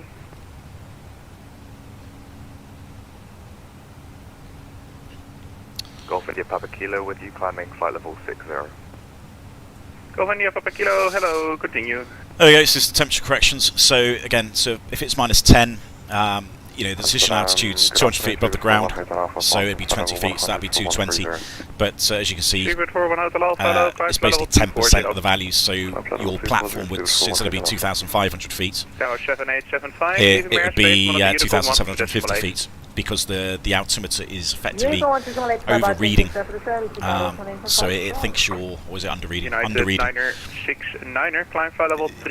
On your altimeter, because if it was actually -10 on the ground, it might say 2,500 feet on your PFD, but your actual altitude, your actual height above the ground, would be 250 feet lower than that because of the temperature error. So you would actually add values to this. Now ATC, usually when it gets really, really cold, depends on where you are, most ATCs correct for this anyway automatically, so they give you a higher sort of platform altitude because they're corrective for that temperature deviation. But if they're not, then you would use this this chart here to basically correct the heights. So normally, like, you correct your decision height and your platform altitude, but equally if you're doing an on-position approach and you've got intermediate heights to check to make sure you're still on the profile, so if like at 1,000 feet at 3 miles, you know, you would add 100 feet to that, so you know your indicated altitude on here at 3 miles or something, if it was 1,000 feet, would be 1,100. So yeah, there's temperature corrections for that as well, but we don't need to do that because it's not that cold. Add 10% minimum till, yeah, it is D. Yeah, so I mean that's just an example, so we can see this is dependent on the temperature. If it's -20, the corrections are different. So I mean -10 is quite easy because -10 is just 10% of the altitude you're correcting. But when you get to -20 or -30, those corrections change. So you know, you need to look at this table to actually really understand what corrections needs to be applied and to what height. So Gav did touch on this yesterday, but yeah, just in our example, our minimums in Heathrow is 200 feet above the ground, so that's a 20-foot correction. If it was -10, it isn't, so we don't need to do it. But if it was -10, you would add 20 feet, and then our platform is 2,500 feet. So obviously we don't have the value there, but we can see it's just 10% of, you know, the values that we're correcting. So 10% of 2,500 is 250. But yeah, you would interpolate if you need to. Now, you don't generally need to do this all the time, because like I say, ATC often correct the platform altitudes for you. But you know, your minimums, they won't correct the minimums. So you know, when you've got minimums, you need to correct those as well. Afternoon, KLM 29 Whiskey, climbing flight level 130. So hopefully that answers that. Again, if you've got any sort of questions, put something in the comment section if there's anything I've missed. KLM 29 Whiskey, hello, proceed direct to Minfa, climb flight level 240. So it's sending in less than 10 minutes. Minfa, climb flight level 240, KLM 29 Whiskey. Don't know what's happened to ATC. I mean the Heathrow, I thought it's oh, we've got Reims has come on, or Paris has come on. Oh, Heathrow's gone offline. Ah, that's annoying. They were online earlier. They've obviously gone. I wonder if they come on again. Shame.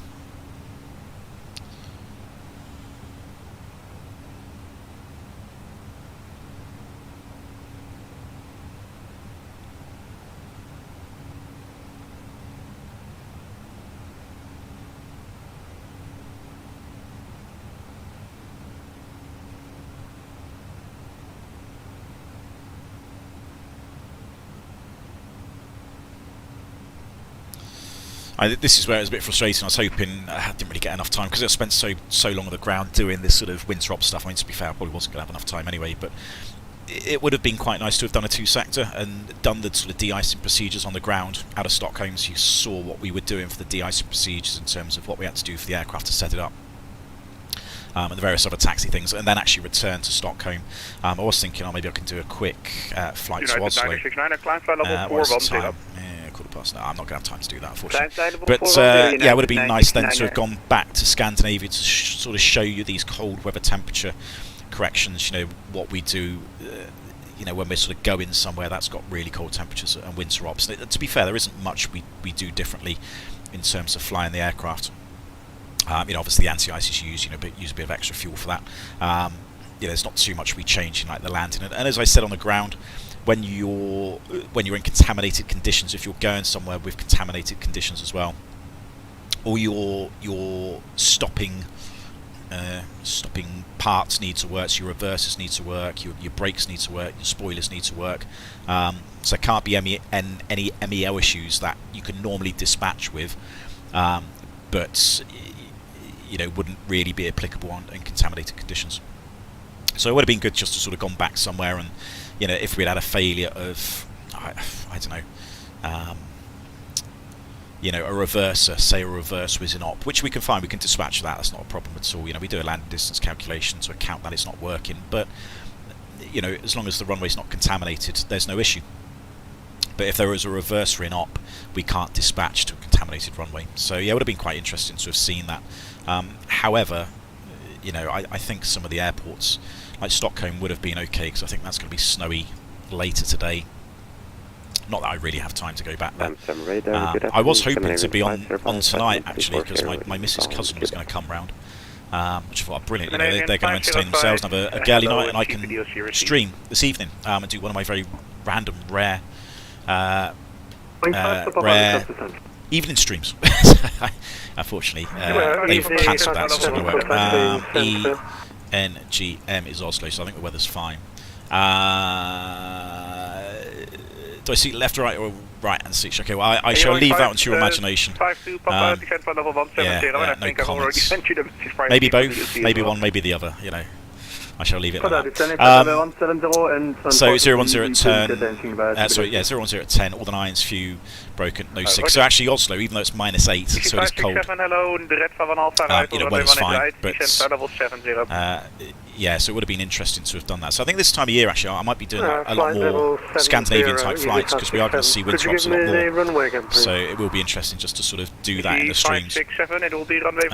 So we go, there's Stockholm, that's the current one, I think. 1250, yeah. So 8,000 metres snow grains. So yeah, still maybe not contaminated, but certainly sort of icing conditions with snow and clouds. And Scandinavian 531, leaving airspace, monitor Unicom, 122.8, bye-bye. Yeah, thanks very much. Monitor Unicom 122.8, Scandinavian 531, have a good day. Good, ease off. United Niners. Back onto silence.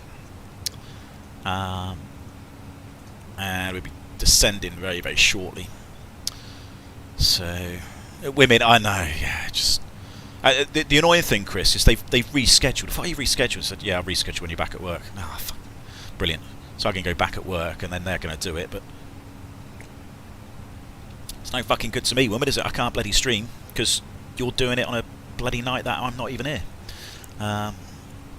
Thames approach, well, I won't be speaking to them. We've got Gatwick ground, Stansted ground. Come on, Heathrow. It's got to be... No, nothing. Ah, that's frustrating, isn't it? Be nice if they were. I'll say the middle seat, very knowledgeable, more than Shaquille. Yeah, many years service. What can I say? I mean, I always put the caveat, you know, I do sound very knowledgeable, but, you know, there are the odd times when I just do talk complete bollocks. So don't take everything I say as gospel. You know, take it with a pinch of salt, because most of the stuff I'm probably getting right, but, you know, occasionally I do just come out with waffle, which is, you know, it might be an older SOP or just something which, let's go back to 2000, which may just be completely wrong. So, yeah. And those are the real world guys, you know, if they ever comment on something, you know, they may just notice, oh, that's not what we do, so, yeah.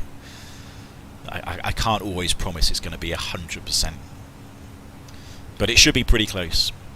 She just like boys and their toys. Yeah, I know. Which I said to her this morning, like, she went to work, and I said, oh yeah, I walked the dog at like 8:30 or something, got up, and I said after you left, I couldn't sleep, and she's like, yeah, that's just an excuse to get on the sim. I was like, well, yeah, it is, because, you know, you go to work, And if I wait until 10, 11 o'clock in the afternoon, I haven't got enough fucking time to get on the sim. Because by the time I get everything going, I've got to get out and walk the dog again.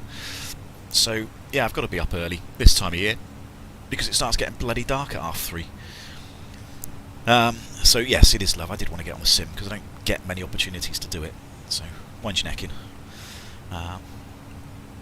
Anyway, I think we're all done. We're all set up on the overhead. Ooh, that's a bit close, isn't it? Somebody said to me, somebody said to me on Discord, I think private message or something, said, I don't know if they did a little quick cockpit visit after a flight they did or something. Said, the buttons seem a lot smaller in real life than what they expected in the sim. So, I don't know, yeah, it was obviously, whoever it was probably... Oh, what was that noise? Oh, it's like change of fan. Oh, there you go. Almost sounds like the blower's on. But yes, it said the buttons seem a lot smaller in real life than what they are in the sim. And I was like, to be honest, I don't really know. I didn't really notice. But of course, I look overhead on the overhead and I sort of know where everything is and what things do. So I don't really pay attention to actual physical size in the sim because it kind of just looks exactly like it should do. But yeah, I suppose real world perception, or when you see it in real life, it is often a little bit different. What sort of dog you got? Again, a big one. Melvin. Yeah, I generally don't sort of give away too many personal things online, because if my bloody company was watching and figured out who I am, I'd end up getting a sack probably. So, I am who I am, and my dog is who he is. Sorry, that's a bit nondescript, isn't it? But anonymity is the key in this game, certainly when you've got a real-world job to bloody preserve. Hence why, I never talk about anything serious. I'll try not to say anything too sensitive, I suppose would be the word. Nothing about emergency procedure, well, not emergency, security procedures, things like that. I'd never say anything about that because obviously it's a big no-no to be talking about things like that publicly. So. There's certain things that I would just never say on stream. But operating the aircraft's pretty straightforward. Most people know sort of how to do that. So. Right, 250 is the first descent thingy. So as we're pretty much there, that would do. We can start going down. Oh, don't want to press that, did I? Heathrow traffic, Scandinavian 531 with descending flight level 250 for the Logan 2 Hotel arrival. Oh, there we are, just coming into the screen. I can't speak. So we've amended the managed speed. So cost index 50 obviously gave us a really high managed descent speed. Didn't really want to do that. So 270 knots, sort of 0.78, 270. So we're sort of going to maintain 278 at the minute until we get to 270 knots, and then it's just going to convert over, and we're just going to hold the 270 knots in that descent. And there we go. There's profile. Yeah, buddy. Wait. What you got? Don't you rip him up? Don't you rip Nelly up?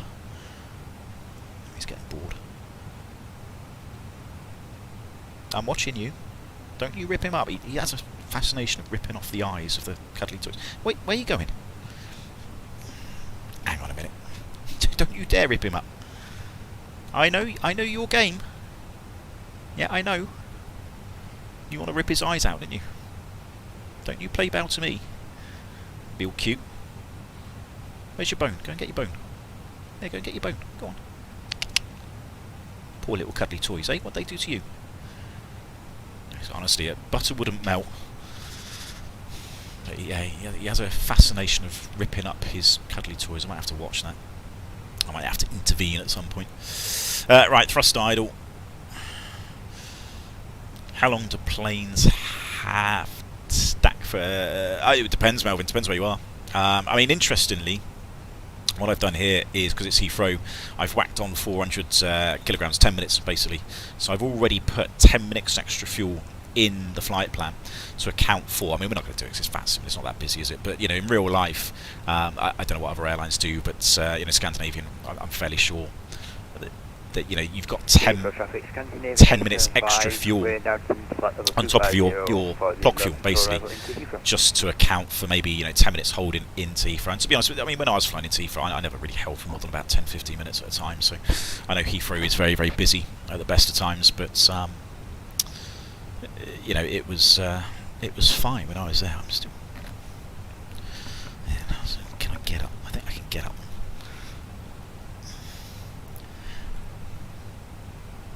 I don't know where he's gone, but Nelly's on the landing, being left alone.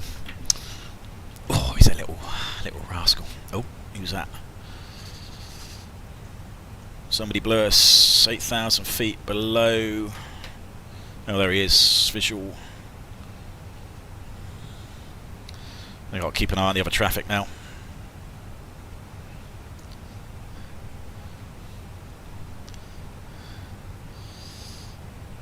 A Speedbird. Speedbird! Nigel. Oh, he's done Amsterdam Heathrow. Okay. So I'm going to sit in behind him, I think. Yes. Yeah, so I'm going to have to sit in behind him. There's the other... good Christ, 26 arrivals.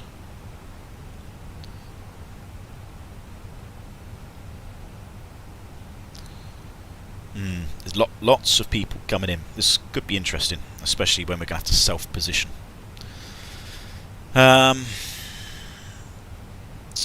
What's the distance? 5 miles. Well, we've got 5 miles separation. It's not too bad, as long as he doesn't start slowing down anymore. Call on Unicorn would be nice. Why'd they name Nigel? No comment, Dark. It's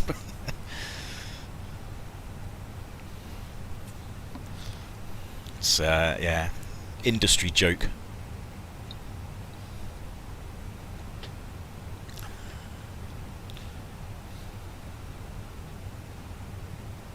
Because they're proper, I suppose the only thing. I mean, all my mates at Nigel, all my mates at BA would probably give me a slap if I said it, but there we go.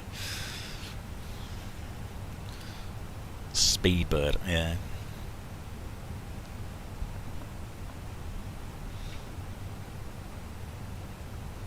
Right, good. He's maintaining 5 miles, if not a bit more, so that's not a problem.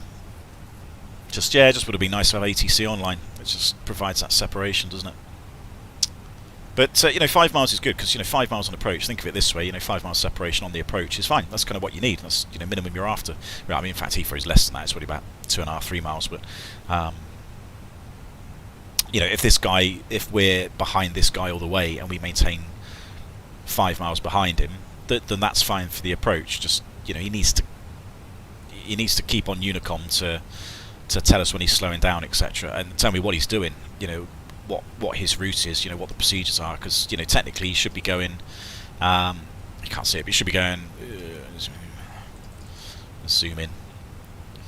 If he's doing the right thing, which of course is always, you can never guarantee that on VATSIM, but technically he should go Lambourne and then do this procedure here, and either slow down with the constraints, which is fine if he does that. That's if he stays with the procedure and slows down in accordance with all these constraints, that's fine. I can do the same.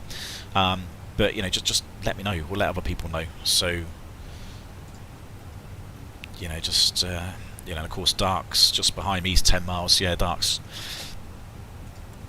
just behind me too.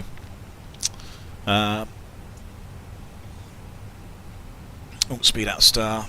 So what's the next one? 160. Oh, see, that shaking is horrible. I don't know what that is. Yeah, so this is something on FS Realistic. This is where I need to change those effects. I don't know what that effect is, but yeah,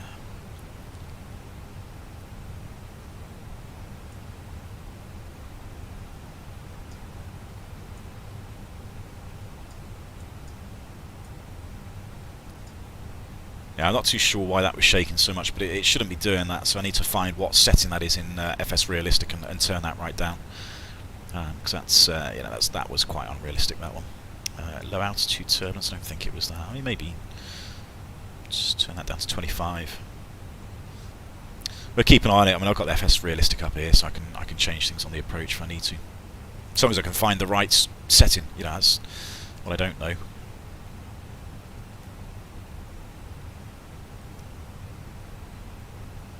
Oh, there's real world profiles. Interesting. Real world profiles on the thing which you could set. I mean, I'm not going to download those because I've got no idea. They could completely change my settings to what I don't want.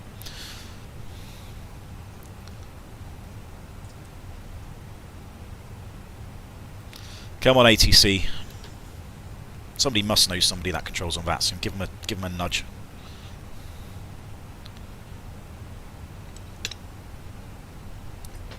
Right, just because this guy's going at a decent speed, he's going ahead of us, and got dark behind us as well. 270. Just slept 270 knots for the descent. Yeah, what is that? Is that? It's not low altitude turbulence. General turbulence. Is it general turbulence? I don't know.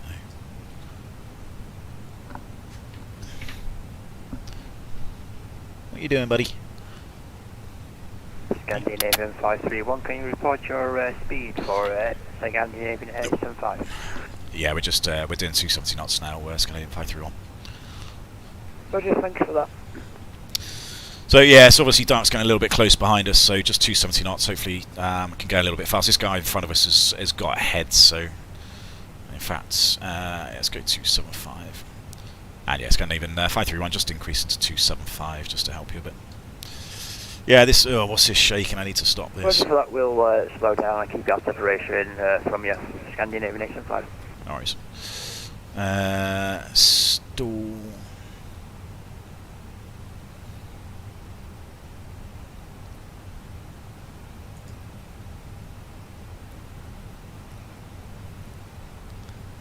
Yeah, I don't know. I don't know what this buffeting is, but it's you know, buffeting in the aircraft like this should not be happening.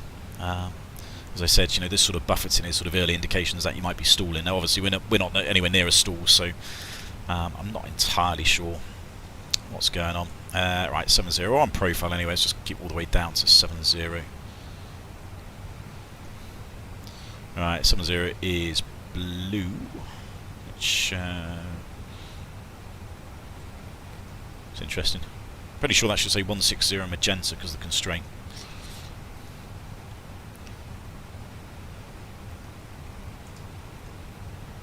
Yeah, don't know. Whatever.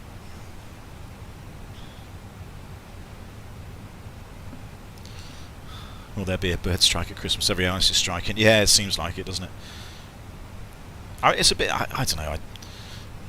I'm not going to say I disagree or agree with any of these sort of things because it'd be a bit unfair to sort of comment on somebody else's industry. But you know, I don't. It's difficult. It's a very political conversation, isn't it? I mean, I do think that people need to be paid in line with, not in line with inflation so much, you know, because, you know, inflation goes up and down. You know, you don't take pay cuts when inflation goes down, but, you know, the cost of living is going up. You know, the electricity and gas bills, you know, I mean, I think it's criminal what they're charging nowadays. You know, and it's those sort of utility bills that's costing so many people money. You know, I certainly think we need to be looked after a bit more in that respect. I know in the UK we've got some sort of scheme at the minute where we're getting money from the government to help us pay our utility bills. But that alone is tragic. Just the fact that we're getting support from the government, everybody, you know, even me.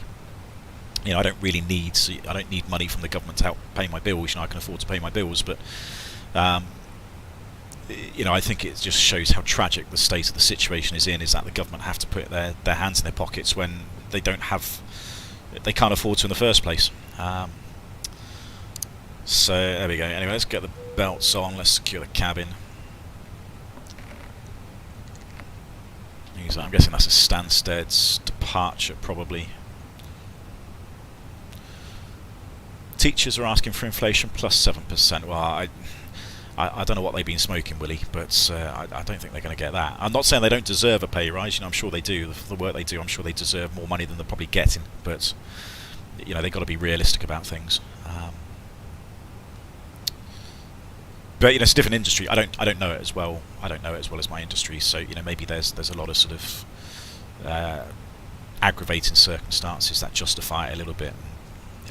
Maybe there is. But so I'm not going to comment specifically on somebody else's situation. But I think what's more tragic is just the state that the UK economy's in. And I can point fingers. I'm not going to point fingers, but I could do. And it is just quite tragic, really, how the situation is. Right, is this guy going to say anything on Unicom? Probably not. No, we never see it.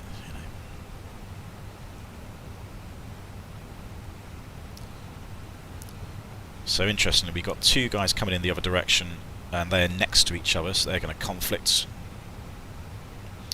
There's three of us. There's this guy in front, me and Dark. Somebody behind us. Somebody coming in the... Oh, he's going to Gatwick. That's okay.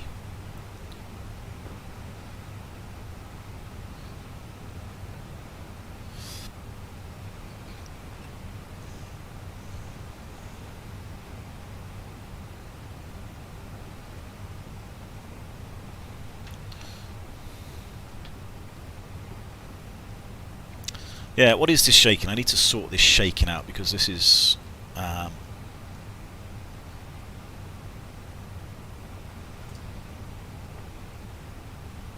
it's not speed brake drags, don't have the speed brakes out, stall buffets.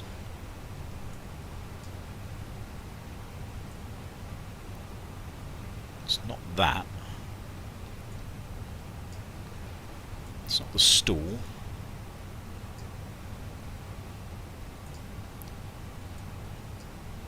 I would say maybe it's general is that general turbulence? Or maybe that's it. No.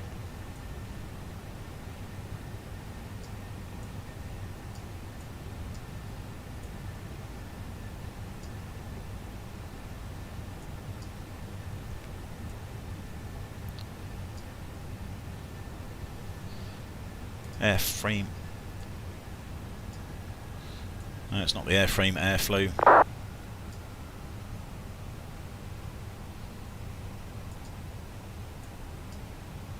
Auto speed brake. Engine vibrations. Is that it? I don't know. Yeah, it is, Wally. I'm trying. There's obviously the cockpit shaking quite badly, and I'm not exactly sure what it is. I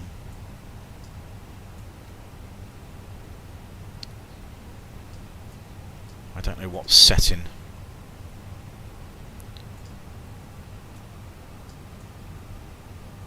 Yeah, I don't know what setting is causing the shaking, but whatever it is, it's too dialed up because you don't get the aircraft shaking like this at all. Yeah, it's going all the way to the bottom. Oh. So I've got windshield wind at the bottom and airframe airflow at the top. So yeah, it's one of these in between that lot, but I'm not exactly sure which one it is. I've tried the turbulence and various other things, but yeah, I'm not too sure. Right, anyway, below 10, let's get the lights on.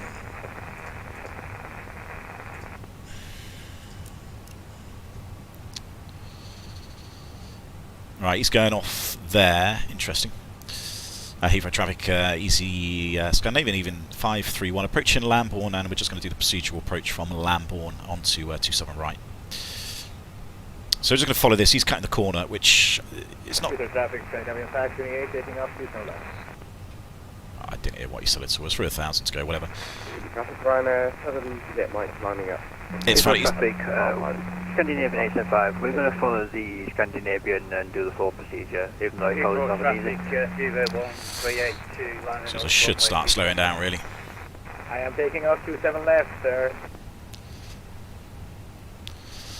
Right, anyway, let's concentrate on what's going on. So yeah, relatively nice day as was expected.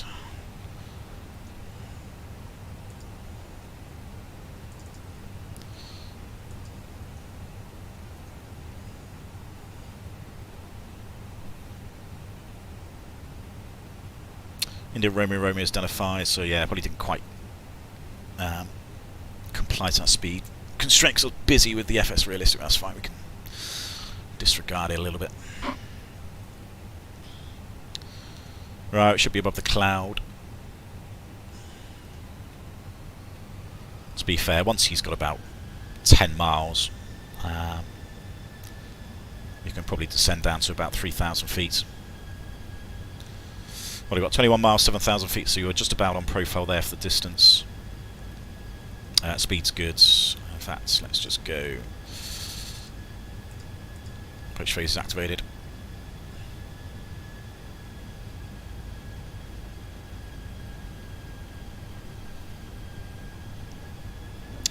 What I might do just to help dark, I'll just go left instead of doing the whole S-turn. I'm just going to go direct to, what is it? Bovingdon 32, is it? I think. That's probably okay. Yeah, it's not in there. Heathrow traffic, speedbound 840 line, taxi holding position 27 left to fly out. I do. Right, that'll do. Let's start going down to 3,000. Right, thruster open descent. Section H1008 is cross-checked. 3,000 blue. Heathrow traffic, Scandinavian 531. We're taking left turn now for a left right base, even for 27 right. And descending 3,000 feet.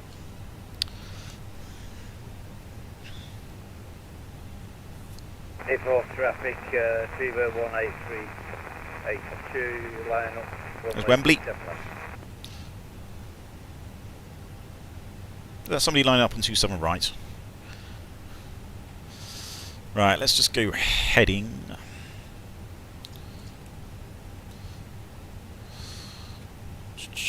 Extend this. What was the... Heathrow traffic 041 ahead and Alpha 10 mile final line left 27 right contact 1 ahead. 269. What's that? 079.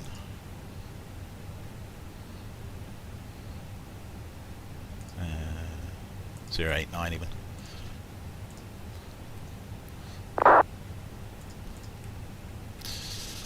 Right, let's go flat 1, speed jet flat 1. So a little bit high.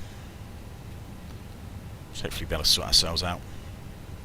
3,000 by there is just about what we want. So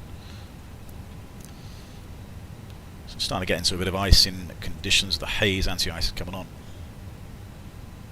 Heathrow traffic 31382, clear for takeoff runway 27 left on unlag 1 golf route departure. Gary, sorry, 269 going around. Heathrow traffic Scandinavian 875 making left turn for 27 right, now it's 3,000. Right, is the banner working? That's my main concern. Right, VS 700. Manage the speed.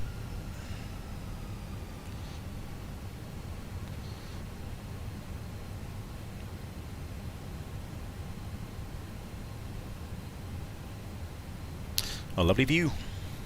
Sort of.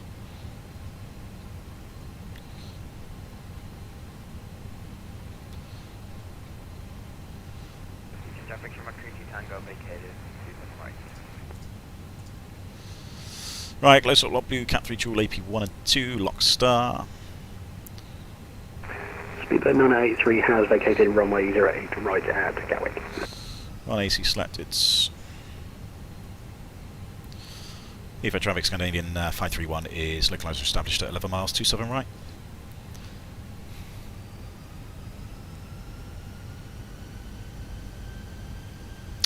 Glide slip star, misapproach attitude is set. Let's go flap 2.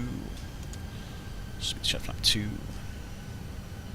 haven't done the approach checks, have I? So I completely forgot that.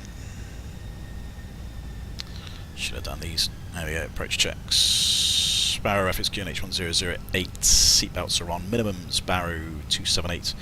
Auto brake is low and FBs are stowed and disconnected. Approach checks complete. Too busy flying the aircrafts. Lock. Right, good. So there's nobody in front of us now. That's fine. So that guy's got enough separation. Let's reduce to 160. It's 164 standard convention. Radio altimeter's live.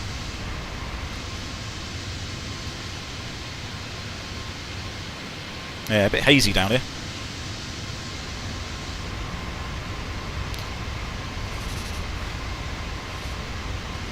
So how do I update this?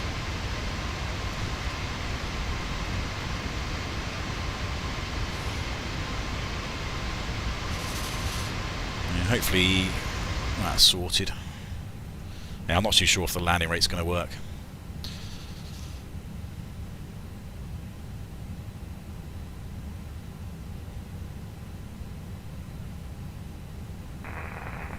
Gatwick traffic is the 363 uniform lining up on the active runway 26 left at Gatwick for immediate takeoff.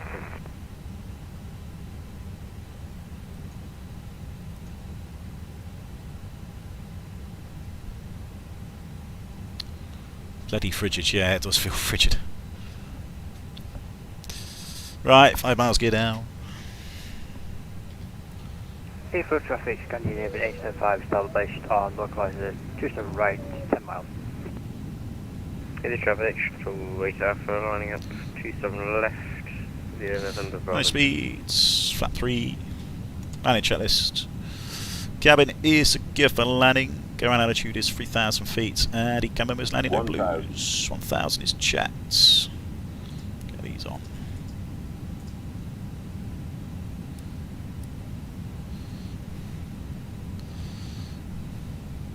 Heathrow traffic, shuttle 8 Alpha departing 27 left on the unlocked 1 Golf departure. Heathrow. Yeah, my controls don't seem to be in the right place. Right, how's the wind? VAP is about 137. Heathrow traffic speedbird 44, Papa pushing back from stand 501 facing southeast on link 56. Right, here we go. Yeah, still a little bit too shaky. 500. 500 stable.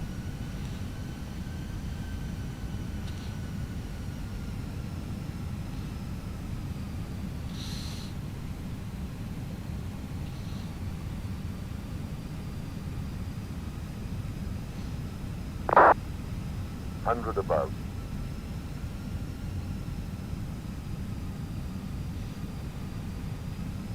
Minimum. Continue. 100. 50, 40, 30, 20. Retard. 5. Come on, you bugger.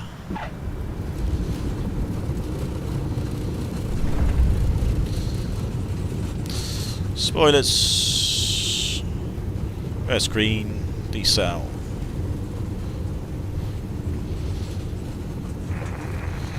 And your brakes. Oh, sorry about that. Gatwick traffic on a landform 6 miles past 70 knots. Climbing now quite 340. It's a lot of best only now, please.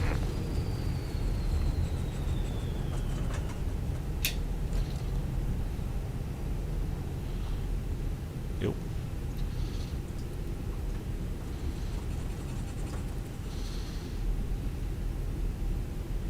Right, I can't quite remember where it is. I think it's roughly where we said.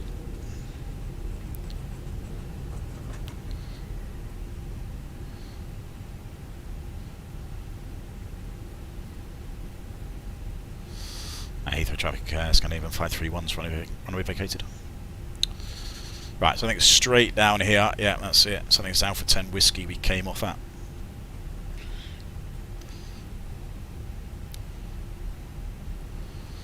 So I'll get me bearings in a second. Not getting in the way of anybody, that's the main thing. Right, I know roughly where I am, which is the main thing. That. Oh, come on. Bloody shit spots. Airborne 27 left, passing 4,000.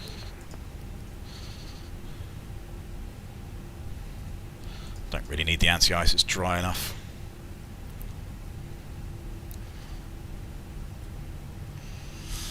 Alright, come back to the actual taxi route in a minute.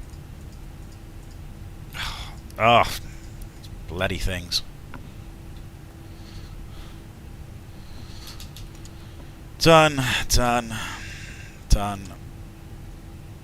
done. Right, so we are, is it Foxtrot? I can't quite remember where it is, stands.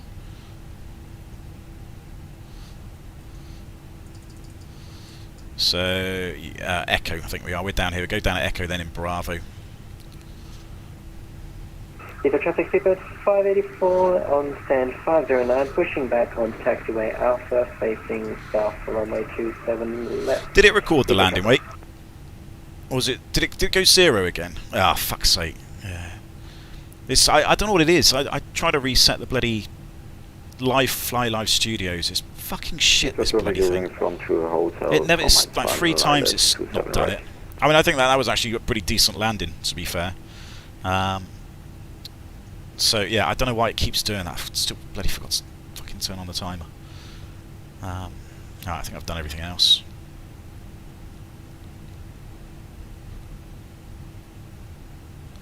Yeah, I don't know. Is it?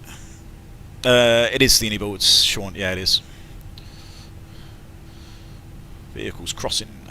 Heathrow traffic, starting coming here in 875 venues.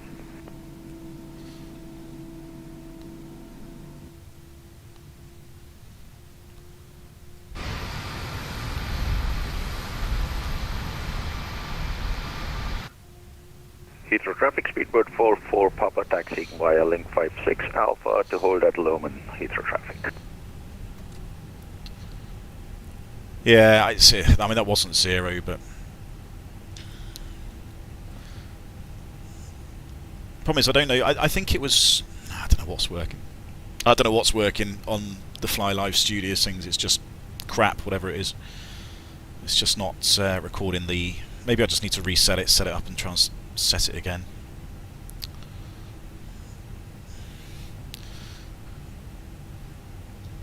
Ah, that's better.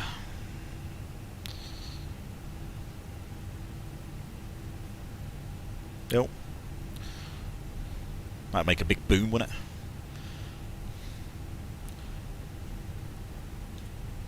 I need to turn this off really. Is it the grounds vehicles? I don't know what it is, but this really annoys me how they're just taxiing around on the taxiway, because it's just obviously this doesn't work at all.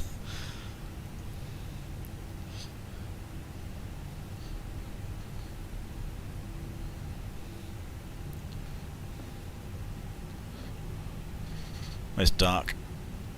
Is he behind me? I can't see.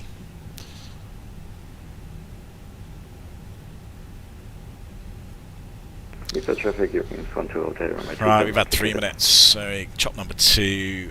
That's number 2. That's confirmed. Electric pumps on. Good. APU's there, and your electric pump's working.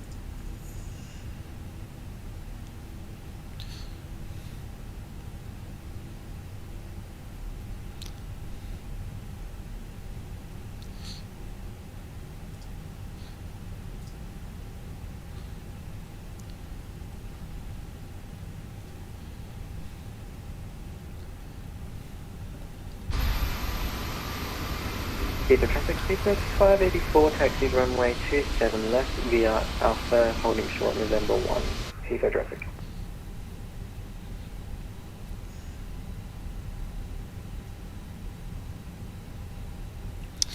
Right, I think I've done everything. That's all done. APU's definitely there. That's good. Pressure looks good. Definitely done the flaps, done those weather radar. Next 2 o'clock.